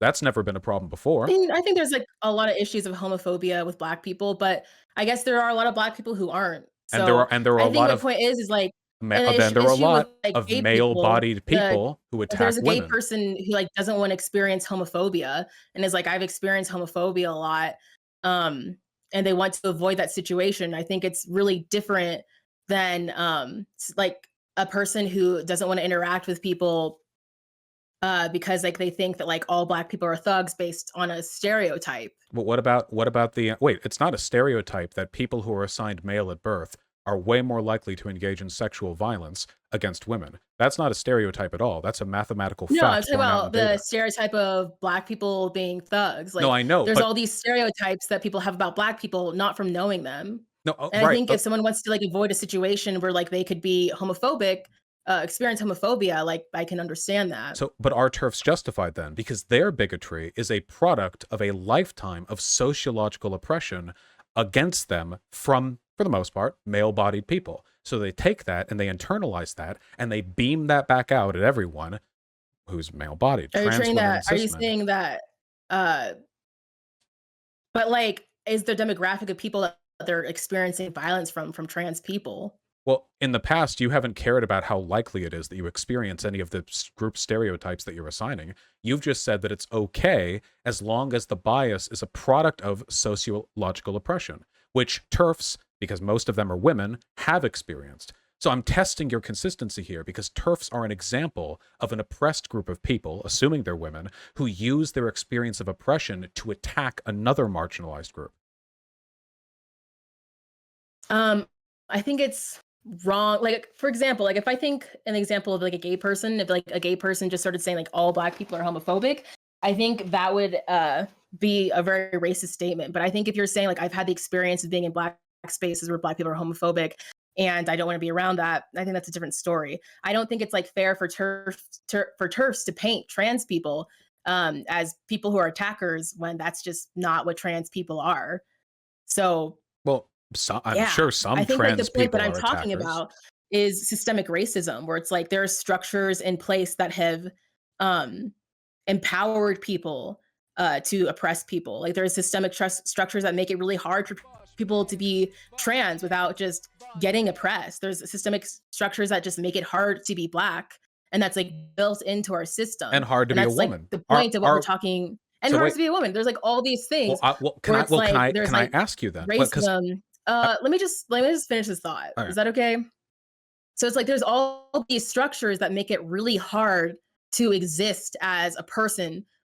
And so my point is that like the homophobia or racism or da da da da, like the point that we're talking about is or the oppression that we're talking about are people having to deal with this systemic oppression. It's like if it's not coming from like these systems of structures that have like gone on for hundreds of years, then people just being rude or da da da is still unpleasant, but it's not the same thing as having to deal with these systems of oppression. But it's still And that's bad. how I'm differentiating it. It's still bad to be bigoted, even if you're not reinforcing systemic oppression, right?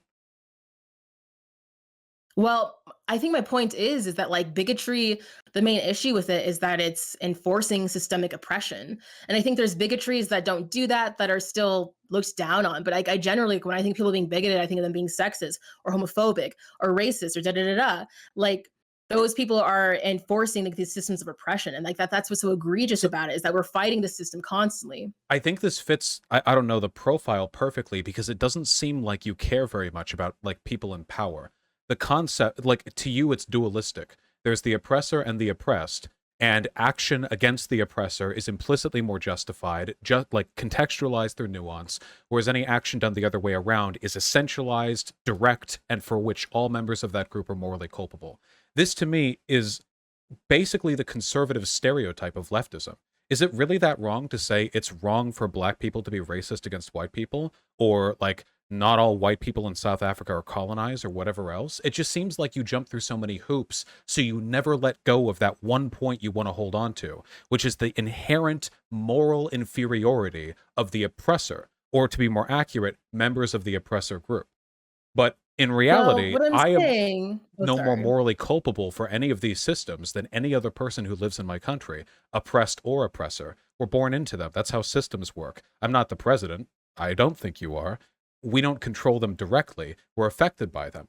And types of analysis like what you're engaging in are like second wave feminists here. Modern intersectional analysis is the reason why, for example, we're capable of recognizing that feminism is for men too, because men suffer from a lot of patriarchal stereotypes, or how white people can actually be harmed by the legacy of colonialism, because in a way, racism was used as an apparatus to justify the economics of bourgeoisie control. If you look at it a little bit past like oppressor oppressed, you realize that there are underlying systems that have so little to do with like the interpersonal. And that's why, given all of that, I just feel like we have to take a step back, like take a deep breath and go like, yeah, some black people basically are just doing racism, but from the other side. Not most of them, very few, but it happens. Yeah, there are women who just hate men. They're a minority, but they exist. Yeah, this, yeah, that. And we can just take a deep breath. And once we get that acknowledgement out of the way, we can work on the real meaningful project of fixing all the problems people are so mad about, you know? So you're saying that if we can like admit that there are women who hate men, just like in general, that we can like finally work on the real issue. On the left, I unironically think a lot of people need to acknowledge that fact because pretending that doesn't exist is what kept the left from recognizing the threats of TERFs for so long. TERFs have been around for a while, but the online left didn't even acknowledge their existence for ages because all of the obvious behavioral patterns of their oppression, like constantly judging male bodied people, were so evident to real activists, but so invisible to people who were afraid of criticizing women. So you're saying that like we need to defend or not defend. You're saying that we should have been critical of women who arbitrarily hate men because it just allowed turfs to grow because we weren't critical of them. Yeah. Well, also, they hate men, which sucks because dudes rock, you know? Hmm.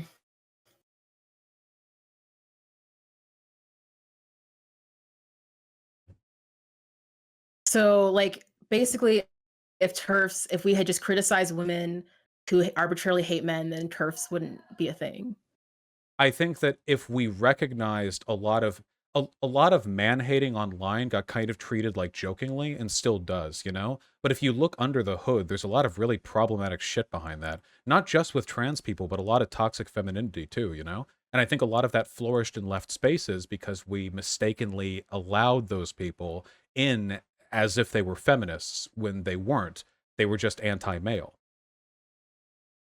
Hmm. I think I don't really know enough about like how turfs came about in order to like have an opinion on if like we needed to stop uh people who just like arbitrarily hated men from being able to talk. But um I think I can see what you're getting at there in some ways. Like I remember like there was like this whole thing a few years ago where like, people like sat on a chair and then they like had like a gap or something. It was like guys like setting, I think it's called man spreading.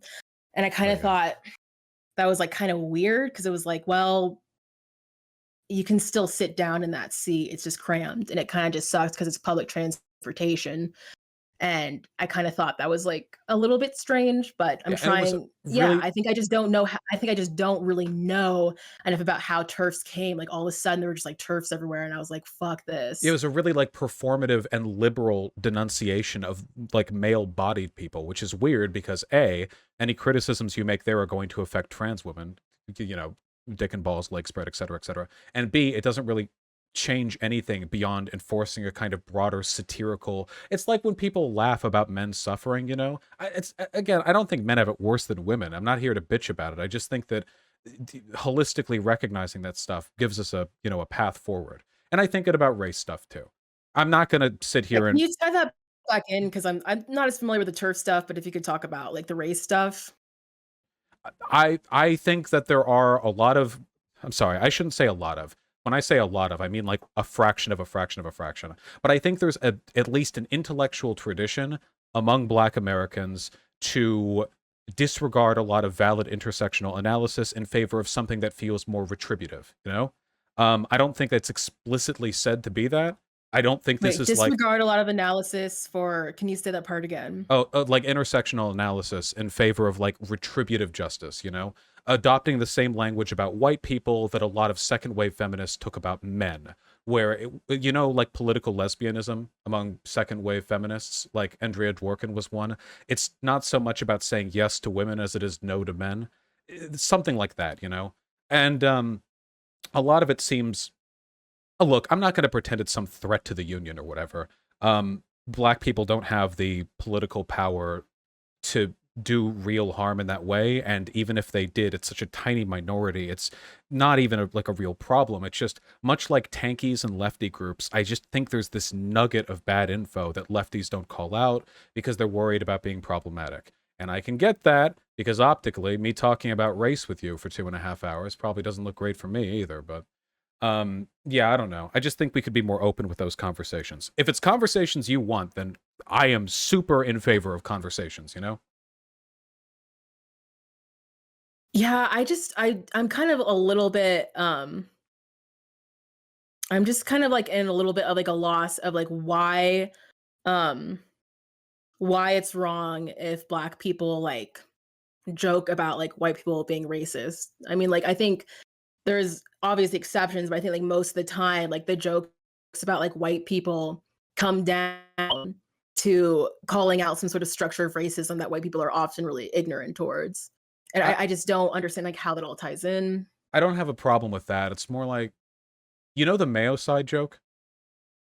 No. Like it's like Mayo, like white people, you know, like Mayo side now, like kill the whiteys, whatever. Is I think it was more popular a couple years ago than it is now. And I used to make those jokes all the time. Early on in my stream, I made them all the time, but I made them less and less because I'd see these Twitter threads where people would talk about Mayo side now. But at first, when I saw them, they were obvious jokes. Like a white guy would wear like a button-up shirt, bell bottoms, and a vest to a dance floor at a bar and do disco, and it's like Mayo side now, and God willing, you know. But then later on, I saw people saying Mayo side now on tweets of interracial couples celebrating their mixed race child. And I thought, okay, hold on, wait. That's not a joke. That's just something you believe. And I realized that what I had originally thought was 100% a joke was actually like 90% a joke, and that a small minority was legitimately expressing anti-white racism through the veneer of edgy, irreverent comedy. And invariably, anti-white racism from black people usually hits mixed race people the hardest because of, I don't know, it just seems to. Um, and I noticed that, and I got uncomfortable with it because it felt like I was giving cover to people the same way a lot of edgy jokes about women give cover to real misogyny. I say, still making edgy jokes about women. So, so stuff like that makes me worry a little bit, you know? I'm not saying Well, like it's like I bad think to the ever thing with make like jokes. I don't know. I think like the thing with like interracial couples is like there's an issue with black people where like they don't want to date their own race because they think that, oh, so your eyes are really wide. Can you hear me? Oh, no, I can. I'm sorry. I was reacting. I can hear you. Okay. Oh, okay. So there is an issue where a lot of black people don't even want to date people in their own race because of like internalized racism. And so I think that's why like black people are really harsh on other black people when like they date interracially because that's happening a lot of times, but it's not always what's happening. Yeah, I get that. And I just want to be clear, by the way. There's an underlying logic to this that I get because a lot of it also has to do with black people in certain communities lashing out against black people who talk like me. Notice this because I grew up in LA, and LA is right next to East LA and Koreatown, and there are plenty of minority groups there. And there are black people who will get called race traitors by other black people for talking like me and not talking, I don't know, in AAVE or whatever. And I think that's inherently shitty because I think you talk how you're going to talk, you know. But I do understand the reflexive feeling of I don't know, like you're like this reflexive like worry of selling out, I guess, that some people hit other people with in the black community.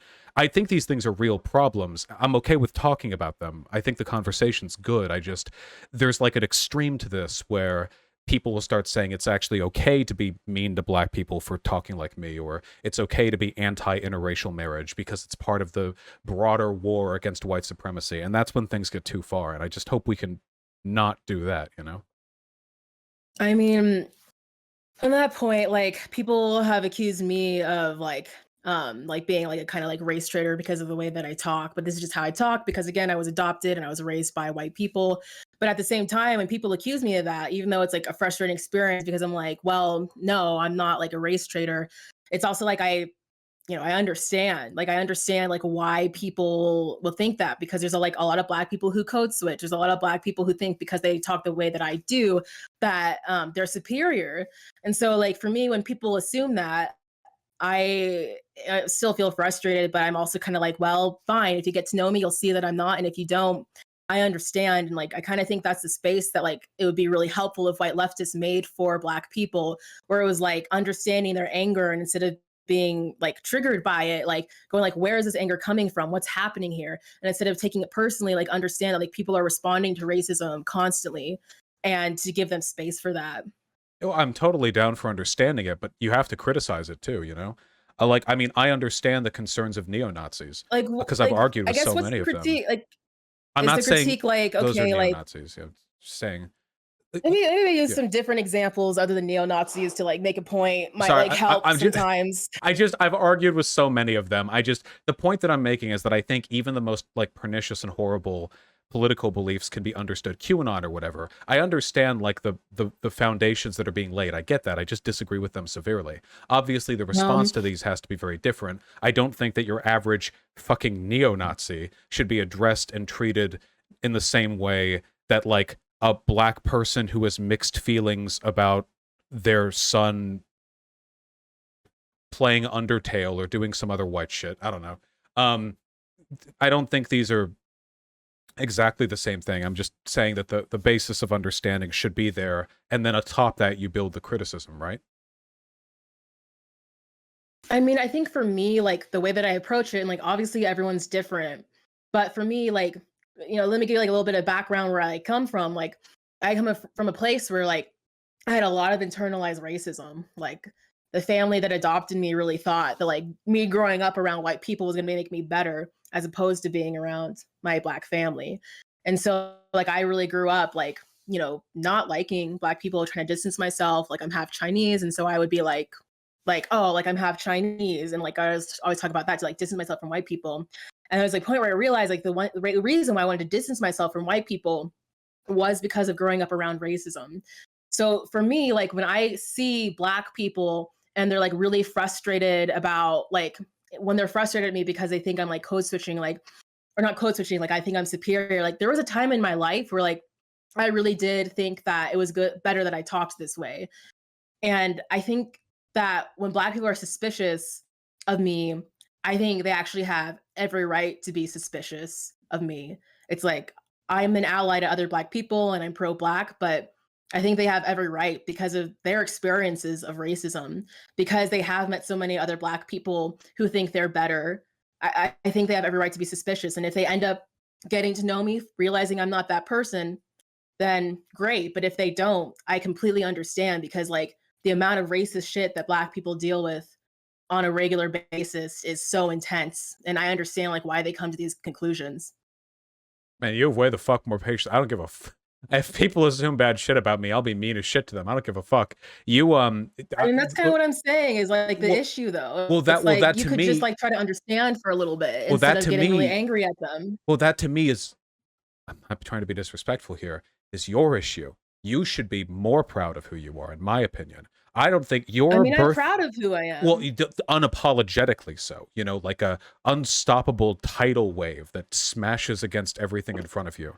Because I think that there's this constant, I don't know, a lot of people feel really guilty about who and what they are in left spaces because we're so aware of the oppression that we receive and we inflict. And I guess there are different ways to handle that. I understand where your feelings come from. There are ways I to be mean, I able, don't feel guilty though.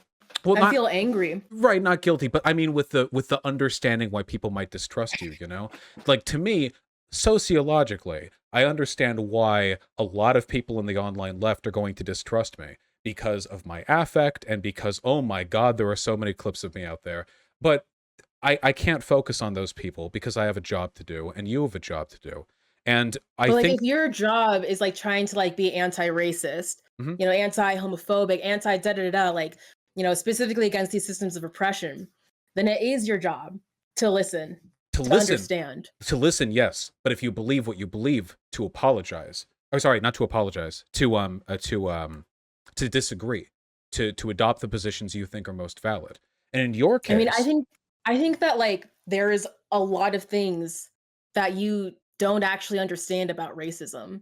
I think there's like so much. And like even me as a black person, there's so much that I don't understand about racism. Like I am not the ambassador for black people by any means. I can talk about my own racist experiences and that's it. Being black in America isn't the same as being black in Africa. I don't even have the experience of growing up in poverty. And it's like I have so much to listen to and try to understand. And I think that's like the point is like there's so much that we don't know. And my point is like in the form of debates, you're not actually gonna learn a lot about almost anything. Like what did we learn today? What did we learn about colonization? I learned why Almost nothing. I learned why you think the way you do. Because with Like, respect, well, I we've just been want to talking say for like 2 hours. Like, we could have watched a video just talking about it, learned so much more. it's true. There's I so could have much my point is, like, there's so much that we don't know, and we actually, like, have a lot of listening. We probably should listen more than we talk, I think. I could have I could have gone to the movies, I could have gone to the beach. Look, debate is not a phenomenal means by which you arrive at the truth. Debates are fundamentally entertainment. And I've always recognized that. I try to learn a lot off stream. Because having a chat around to jerk me off whenever I say something that I think is smart or criticize me when I don't know it's not conducive. But with regards to the productivity of this discourse, I think there was something at least meaningful to me, which I feel like I understand where you're coming from a little bit here. I do think that you assign much more charitability to the oppressed over the oppressor when it comes to the degree of intrinsic association with sociological problems. And it seems like a lot of that stems from you, again, pardon me, I'm not trying to be disrespectful, but it's something that seems to be the case, you compensating for earlier experiences in your life where you felt like essential elements of your identity were being rubbed off of you, right? It's not like I don't do what I do because of my childhood Sincerely. experiences. Huh? It's like it's like I learned about how messed up things were, and then I kept learning, and then I kept learning, and then I kept learning, and I was like, "Oh my gosh, I don't really know anything. So maybe I should just like listen for like a long time." And I think that because of racism, people don't want to listen to black people. Like I think like even in this conversation, like seeing seeing the way that black people are being silenced, like this is why I'm so frustrated about the thing that happened with like Noname, because Noname was like saying like my tweets are not for white people, and then she was called you called her a segregationist. I'm It's sure like she'll seeing like survive a my, lot of you know. no, a lot of this is what I'm saying. Like a lot of white people think that like black people are trying to get revenge. Like black people just want equality, and black people can't even talk about their frustrations Different without black people getting want shit lots on. of different black people want lots of different things. And by the I way, think most black people want equality, and then what I'm saying I is like agree, when but there black are people talk about also their frustrations, black people see that they need their own space. They get shit but on, there are and I think also your rhetoric is just a continuation of that, and that's why I'm so upset. but there are also a lot of white people who want equality who don't know how to best achieve it. And in doing so, they promote a kind of liberal colorblindness where they think the best way to achieve equality is by not even talking about race. The desire to achieve equality is not the same as having a good action plan to get there. And black people, same as any other group of people, don't get born with political science degrees. So it's not surprising to me that I'm going to find disagreements with people of any racial group um on subjects like this. And I will never look at it I'll never look at a take, I'll never look at a political perspective that I disagree with and hold off on criticizing it because of the race of the person making it. That to me has always seemed like an incredibly patronizing, you know what I mean, like so like I'm some white aficionado sipping champagne and leaving it to the common. It's to me it's very, very weird. I think that you should be willing to engage with these ideas no matter who they come from. And I will not back off my point that a lot of the rhetoric that I think you have used and that Noname used is problematic to me. But I don't think that me thinking it's problematic is part of some rejection of racial equality. You know, like because I advocate for that all the time through fairly revolutionary means too. I just think that sometimes there are elements of this that are pernicious and should be corrected, and I don't think the race of the people doing the criticizing or receiving the criticism changes that equation, you know? All right, I think what you're saying right now sounds very reasonable, and I think in practice, like the way that these terms get thrown around, the way that like like say Andrew's like just accused of starting a race war. Like these are like really heavy accusations. And it's like people just saying stuff like people like pointing out the racial issues on the left, people pointing out the racial divide. It's like if those issues can't be engaged with without literally jumping to these extremes, then it's going to make it really hard for those people to talk about this. It's like I think you can disagree with people without having to like throw out those terms, but like I know you really believe that those terms are appropriate, but I also think you don't necessarily understand what people are saying. Like in this conversation, like again, like I was compared to Hitler. It's just like that's kind of an extreme. Well, I mean, if when we're talking about, the right to self-determination and, the union of the people to excise the I think it's one of the reasons why I make these comparisons is because I don't think a lot of people realize how close everything we do and talk about is to fascism. A lot of people think fascism is this super far off political ideology that's a mile away from American liberal democracy, and it's so far away, and it's, oh god, it's not even comparable to anything. But in reality, everything that we do and every exercise of state power is bubbling a millimeter above everything that we despised from Nazi Germany, from Mussolini's Italy, from all of them. And I think we're always so goddamn close, even on the left, because people underestimate the way in which modern state power can immediately adopt the worst affects of the worst governments to have ever existed. So I use these terms because I think it's important to know how close we are to that precipice. That all it takes. Can you? Sorry, go on. No, just that all it takes, and this is a fact, by the way. All it It's just takes like is a charismatic South African leader. It could happen 5, 10, or 20 years from now, or maybe it won't. I hope it doesn't. Who talks about colonization and the dispossession of the people, and the fact that South Africa is for Africans, and you run that rhetoric down like 5 inches, and you get camps. I don't think that's hyperbolic. I just think that's the logical extension of a lot of the stuff that we're talking about here. I don't think it's hyperbolic. I mean, like Idi Amin was like a horrible dictator. I think what I'm talking about is like realistically, like when I've seen, I've only read a bit about countries that have colonized themselves, but like when I read about it, it's like, what are they going to do? It's like when you look at like each case study, it looks really different. And at the end of the day, like the people who've gotten rid of their colonizers, it's good. And I guess that's really my point. I mean, in this But I'm conversation, I pro think I've like decolonization. kind of like in this conversation, like I've like said like, okay, like there's boundaries that I want to make here. Like, okay, no genocide. That's good. But then there's like all these like instances where people had like civil wars, and I'm glad that they got rid of their colonizers. And to the extent where they did that, they're fine. They're not separatist places, but they got rid of a lot of the colonialist population. And The it's like, well, devil's devil's what in do you the want people to details, right? do? You can attack Well, that's what I'm colonizers without saying. attacking a race of people. There are people, white people, who have lived in South Africa for hundreds and hundreds of years. I don't think they're any more colonizers than the black people they're neighbors to. But the Uh, people who left were white. And I guess like I'm not really sure, like I guess whatever you want to call it, it's like the people who have colonized them, the which people who are left were going to be Dutch, but now they're South African, born there, citizens with the same rights to that country as anyone else who lives there, regardless of their race. If you want to right. decolonize And they're stuff, I mean, I'm still in favor of profiting off of decolonization. colonialist structures. Yeah, So yeah, it's like, sure, how do sure, you sure. end the colonialism? Like what would you do? But you have to And do it. You have to do I it think the without question of what would attacking. you do has to be left up to those people. And the reason why I keep on saying that is because it's like, I'm not South African and I'm not Kenyan. I'm not a Tanzanian. It's like those people have to figure out what they're gonna do about their colonial situation. And that's kind of But where it's like I can have thoughts we on can that. still morally disallow some things. For example, I'll say that. in a I'll lot of say that. Yeah. in a lot of African countries, they consider homosexuality to be a component of Western propaganda, that our degeneracy spread around the world. So they kill their gay people. That's not good. And they might say that killing gay people is part of them decolonizing because they're removing the culture of their colonizers. Now, I don't care how they think that works. I am not defending that, and I will impugn them for it.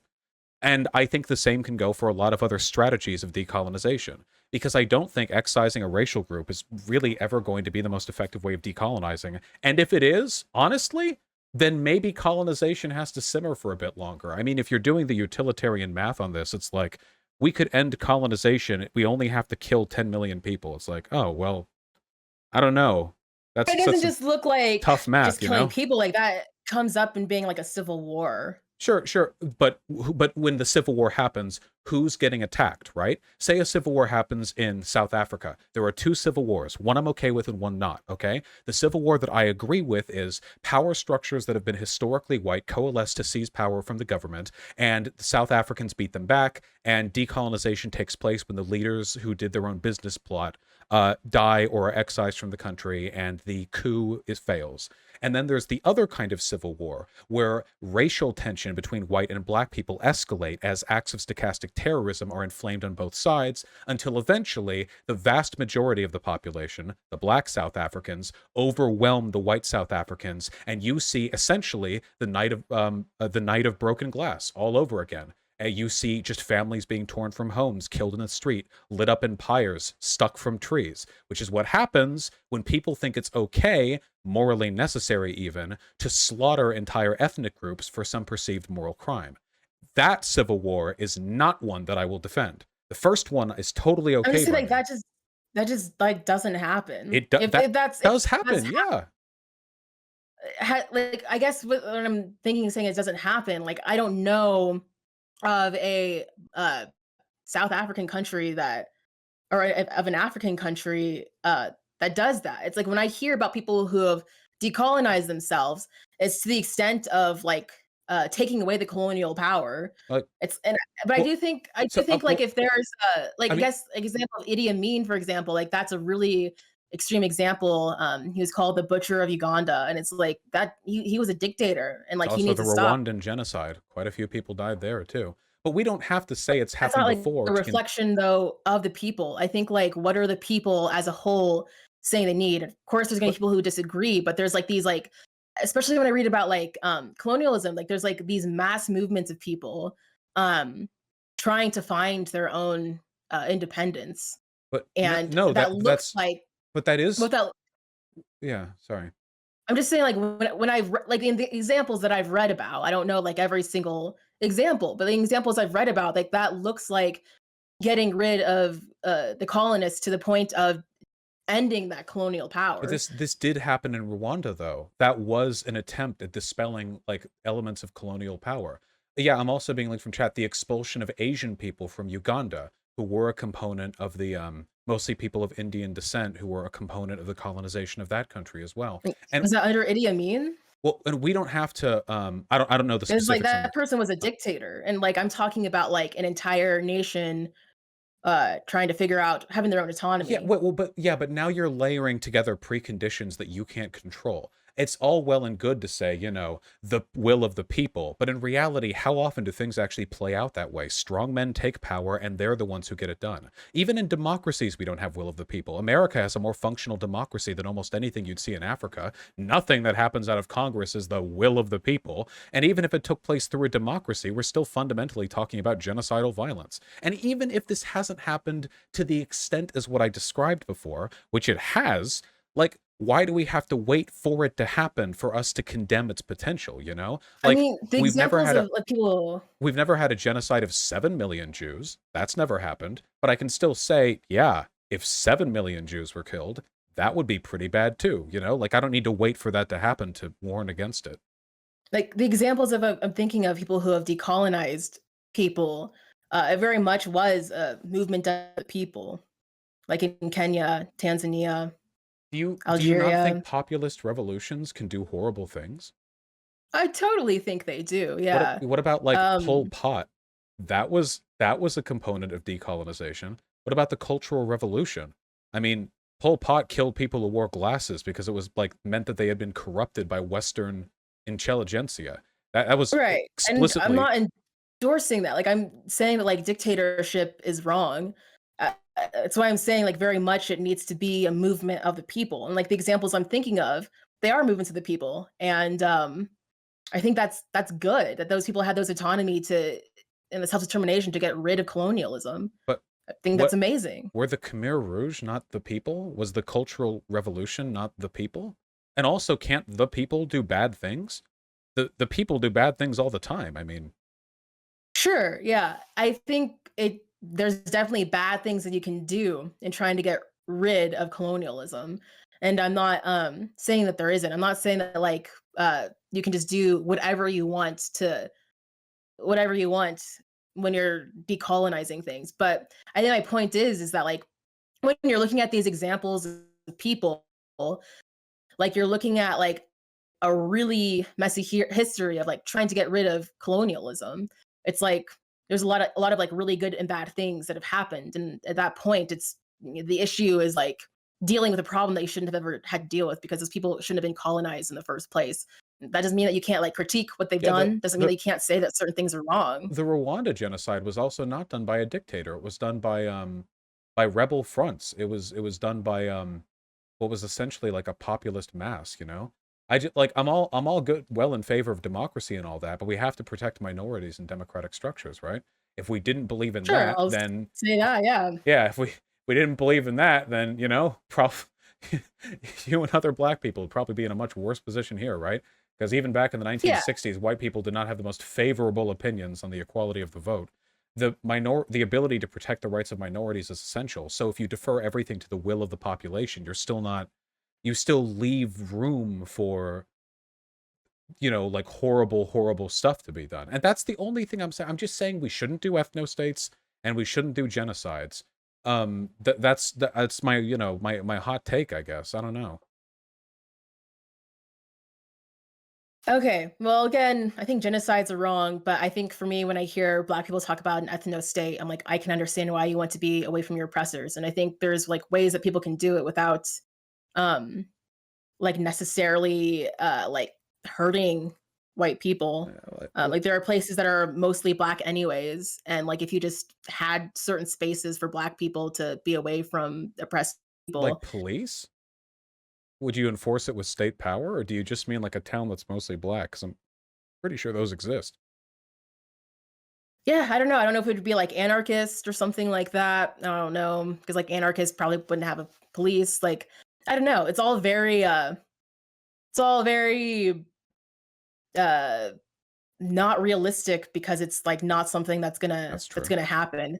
I think my point is that I can understand why people are like, I don't want to live with people who have oppressed me anymore. And I think people need to be able to talk about that.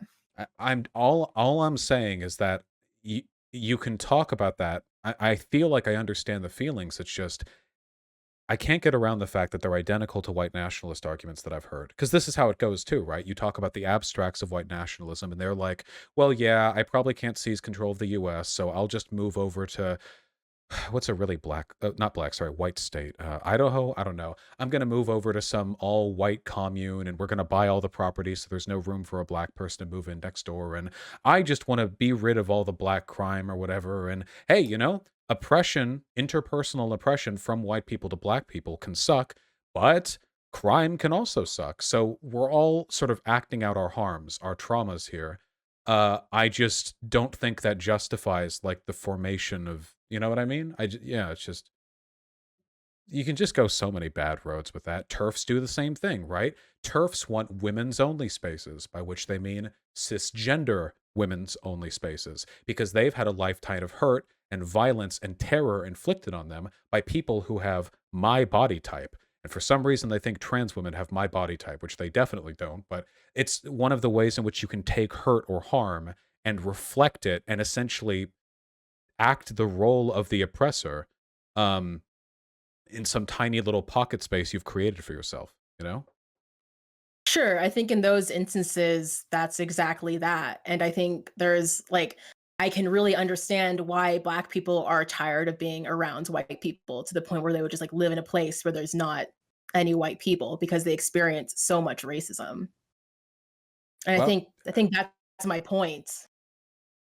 all right. I Well, think, like, where they're coming from and the just context really don't matters. don't make any look, I has been over 3 hours, which is a pretty impressive run of time in any context. I just whenever you make your ethno city whatever in America, just don't make any sundown I, towns for like, me, okay? literally don't want to, you know Yeah. what I'm saying? I'm Like, just I'm if just I drive making a through and point about, like, being able to listen to people who are colonized, people who are oppressed, like, give them space to talk about their pain instead of just, comparing them to Hitler. That's actually, like, the point of what I'm saying. It's like, you I'm not can even saying you have to agree with separatists. I'm not even saying that. I'm just saying, like, try to understand their pain instead of just comparing them to Hitler or something. well, I mean, you can That's really you it. can do both, you know, if they're being Hitler-esque, I think that you can understand it. I understand it well enough to understand the parallels, at least to I mean, like, you can do both, but I think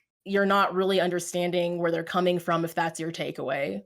Well, I think the the problem is that where you're coming from is a reflection not of socioeconomic context, but of your mind state. And it may hurt to hear, but perceived oppression and real oppression have the same effect on a person's mind state. A person who believes they're being subjugated by white people because they're black is correct. A person who believes they're being subjugated by Jews because they're white is incorrect. But the correctness of the external belief bears no effect whatsoever on the internal world of the person who then constructs this political system. So, in terms of knowing where you're coming from, that's why I call you similar to white nationalists. If I was talking about historical context, then there's no parallel whatsoever. It is in the mind state in which there is so much, so much similarity. Because whether the harm is real or imagined, the language that comes after is the same. We are being victimized, and we have a right to determine our own national autonomy and have a space free from this and from that, and then it all goes bad. Of course, But black one people group don't is have. actually being victimized, and Yes, then one group is not. So it's like but that doesn't have that anything to do with where you're is an coming from. important distinction. It no, no, it is in Yeah, being fixing that victimized or not problem. being victimized is a really important part of where they're coming from. But where you're coming from is a reflection of your mind state. And perceived oppression is the same. Is there any difference in terms of how you feel between your friend Stacy shit talking you behind your back and you thinking your friend Stacy shit talked you behind your back? No. In your mind, it's exactly the same. What you believe to be true is what you form your thoughts from, after all. How right you are has nothing to do with the thoughts that you develop from them. So, But it's not about being right. It's about like one is like trying to solve an issue of like having a place you're not away where you're away from the people who are oppressing you. And the other is just like these racist beliefs that are used to justify the oppression of non-white people. yeah, well, I mean, I'm not justifying the oppression of non-white people. I think that we can attack those without adopting the language of the oppressor. I Right. But they're certainly, not adopting the language of the oppressor actually. Like these are like black people trying to figure out how to be free. which is also what they say, right to self-determination. We should have a Like, I homeland think it's for our probably a own. lot This more land belongs likely to that, us. that white nationalists adopted that from black nationalists than the other way around. Maybe they It's stole pretty like much this I I everything I can't else prove it, but, like, culturally. when I was looking this stuff up, like, there's black nationalism, and that was, like, black people talking about, like, how to find their own self-determination, da da da da, Oh, if that's the and case, I'm then blaming you. Wait, hold on. If you get to blame white South Africans because hundreds of years ago their great whatever grandfathers colonized, don't make me blame all black people for the invention of like the logic of ethno-states, okay? Don't make I'll well, essentialize back that far. Don't you take that at burden, some okay? point, white supremacists adopted the term white nationalism, and that was like after there was black nationalism.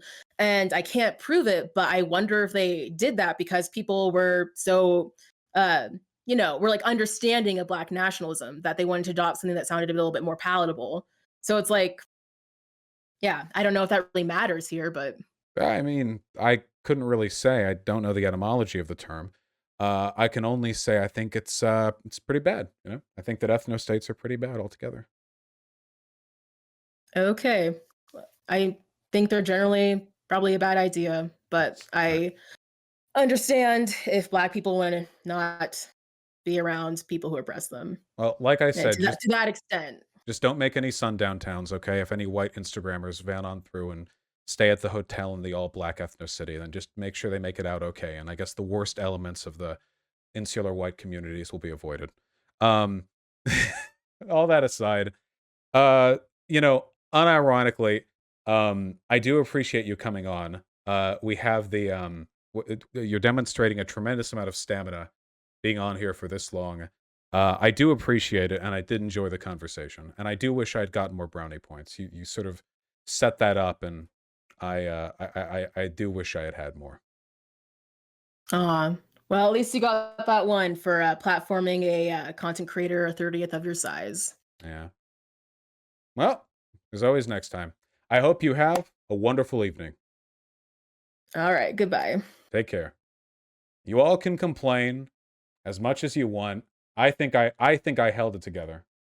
I think I held it together. The look, it's all about the people you compare yourself to is the you of yesteryear. And I have to say, I feel like that conversation, if I had had it 2 years ago, would have been my end. It would have been the end of my of my life, you know. I would have had an aneurysm or something.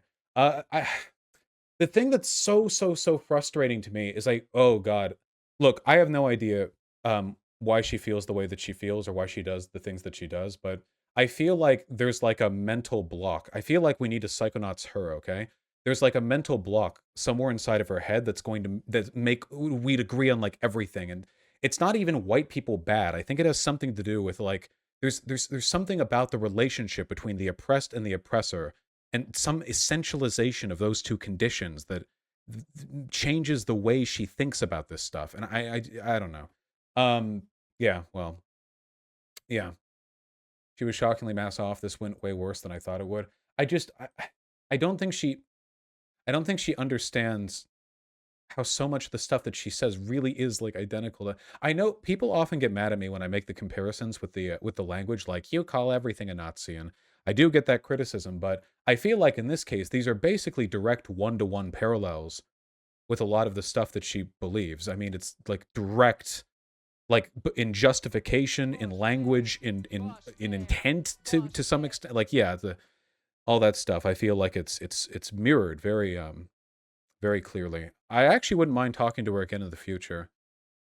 Yeah, I feel like there were so many points there where we almost reached an understanding, you know? I felt it with the turf argument. Thank you to the person who supplied that. I really appreciate it.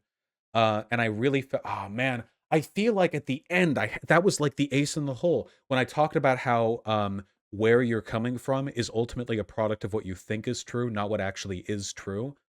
Understanding intentions has nothing to do with reality and everything to do with what people think reality is. I feel like I laid that out so well, you know? And when I talked about what the ethno-states, like they'd be worthless for like freeing black people from anything other than microaggressions, I guess, which yeah, I feel like there were a lot of points that I got there. I feel like I had some can I say I had some clippable moments but in a good way, you know, like a good clippable moments? Highlights? Yeah, that's the term, highlights. Do you think she almost came around at the end when discussing her experiences? Well, the thing is, I'm not trying to armchair psychologist. I thought she was going to admit that bias was affecting her perspective. She said that she was adopted by white parents, I think, right? I've got a bad memory and also my head is a fog. And that like she feels like she understands why black people might distrust her because her affect growing up was influenced by white parentage. And I thought she was going to lead that into, and maybe that's why I overcompensate with regards to the feeling that I have to reflect back like elements of pernicious behavior black people experience or something like that. But that didn't happen, so I don't know. She said white dad. Oh, okay, yeah, I've got a bad memory. I just, more concerned with the relationship between oppressor and oppressed than with dismantling the oppression itself. I don't think that she's like poorly intentioned or anything. It's true that decolonialism is always going to be a really messy business, and realistically, historically, usually a bloody business. But I think that, like, man, just going full on, like, yeah, white South Africans are all colonizers, and if the people in South Africa want to remove them, then that's their right to do so, or something. It's like, damn, taking it all the way to like the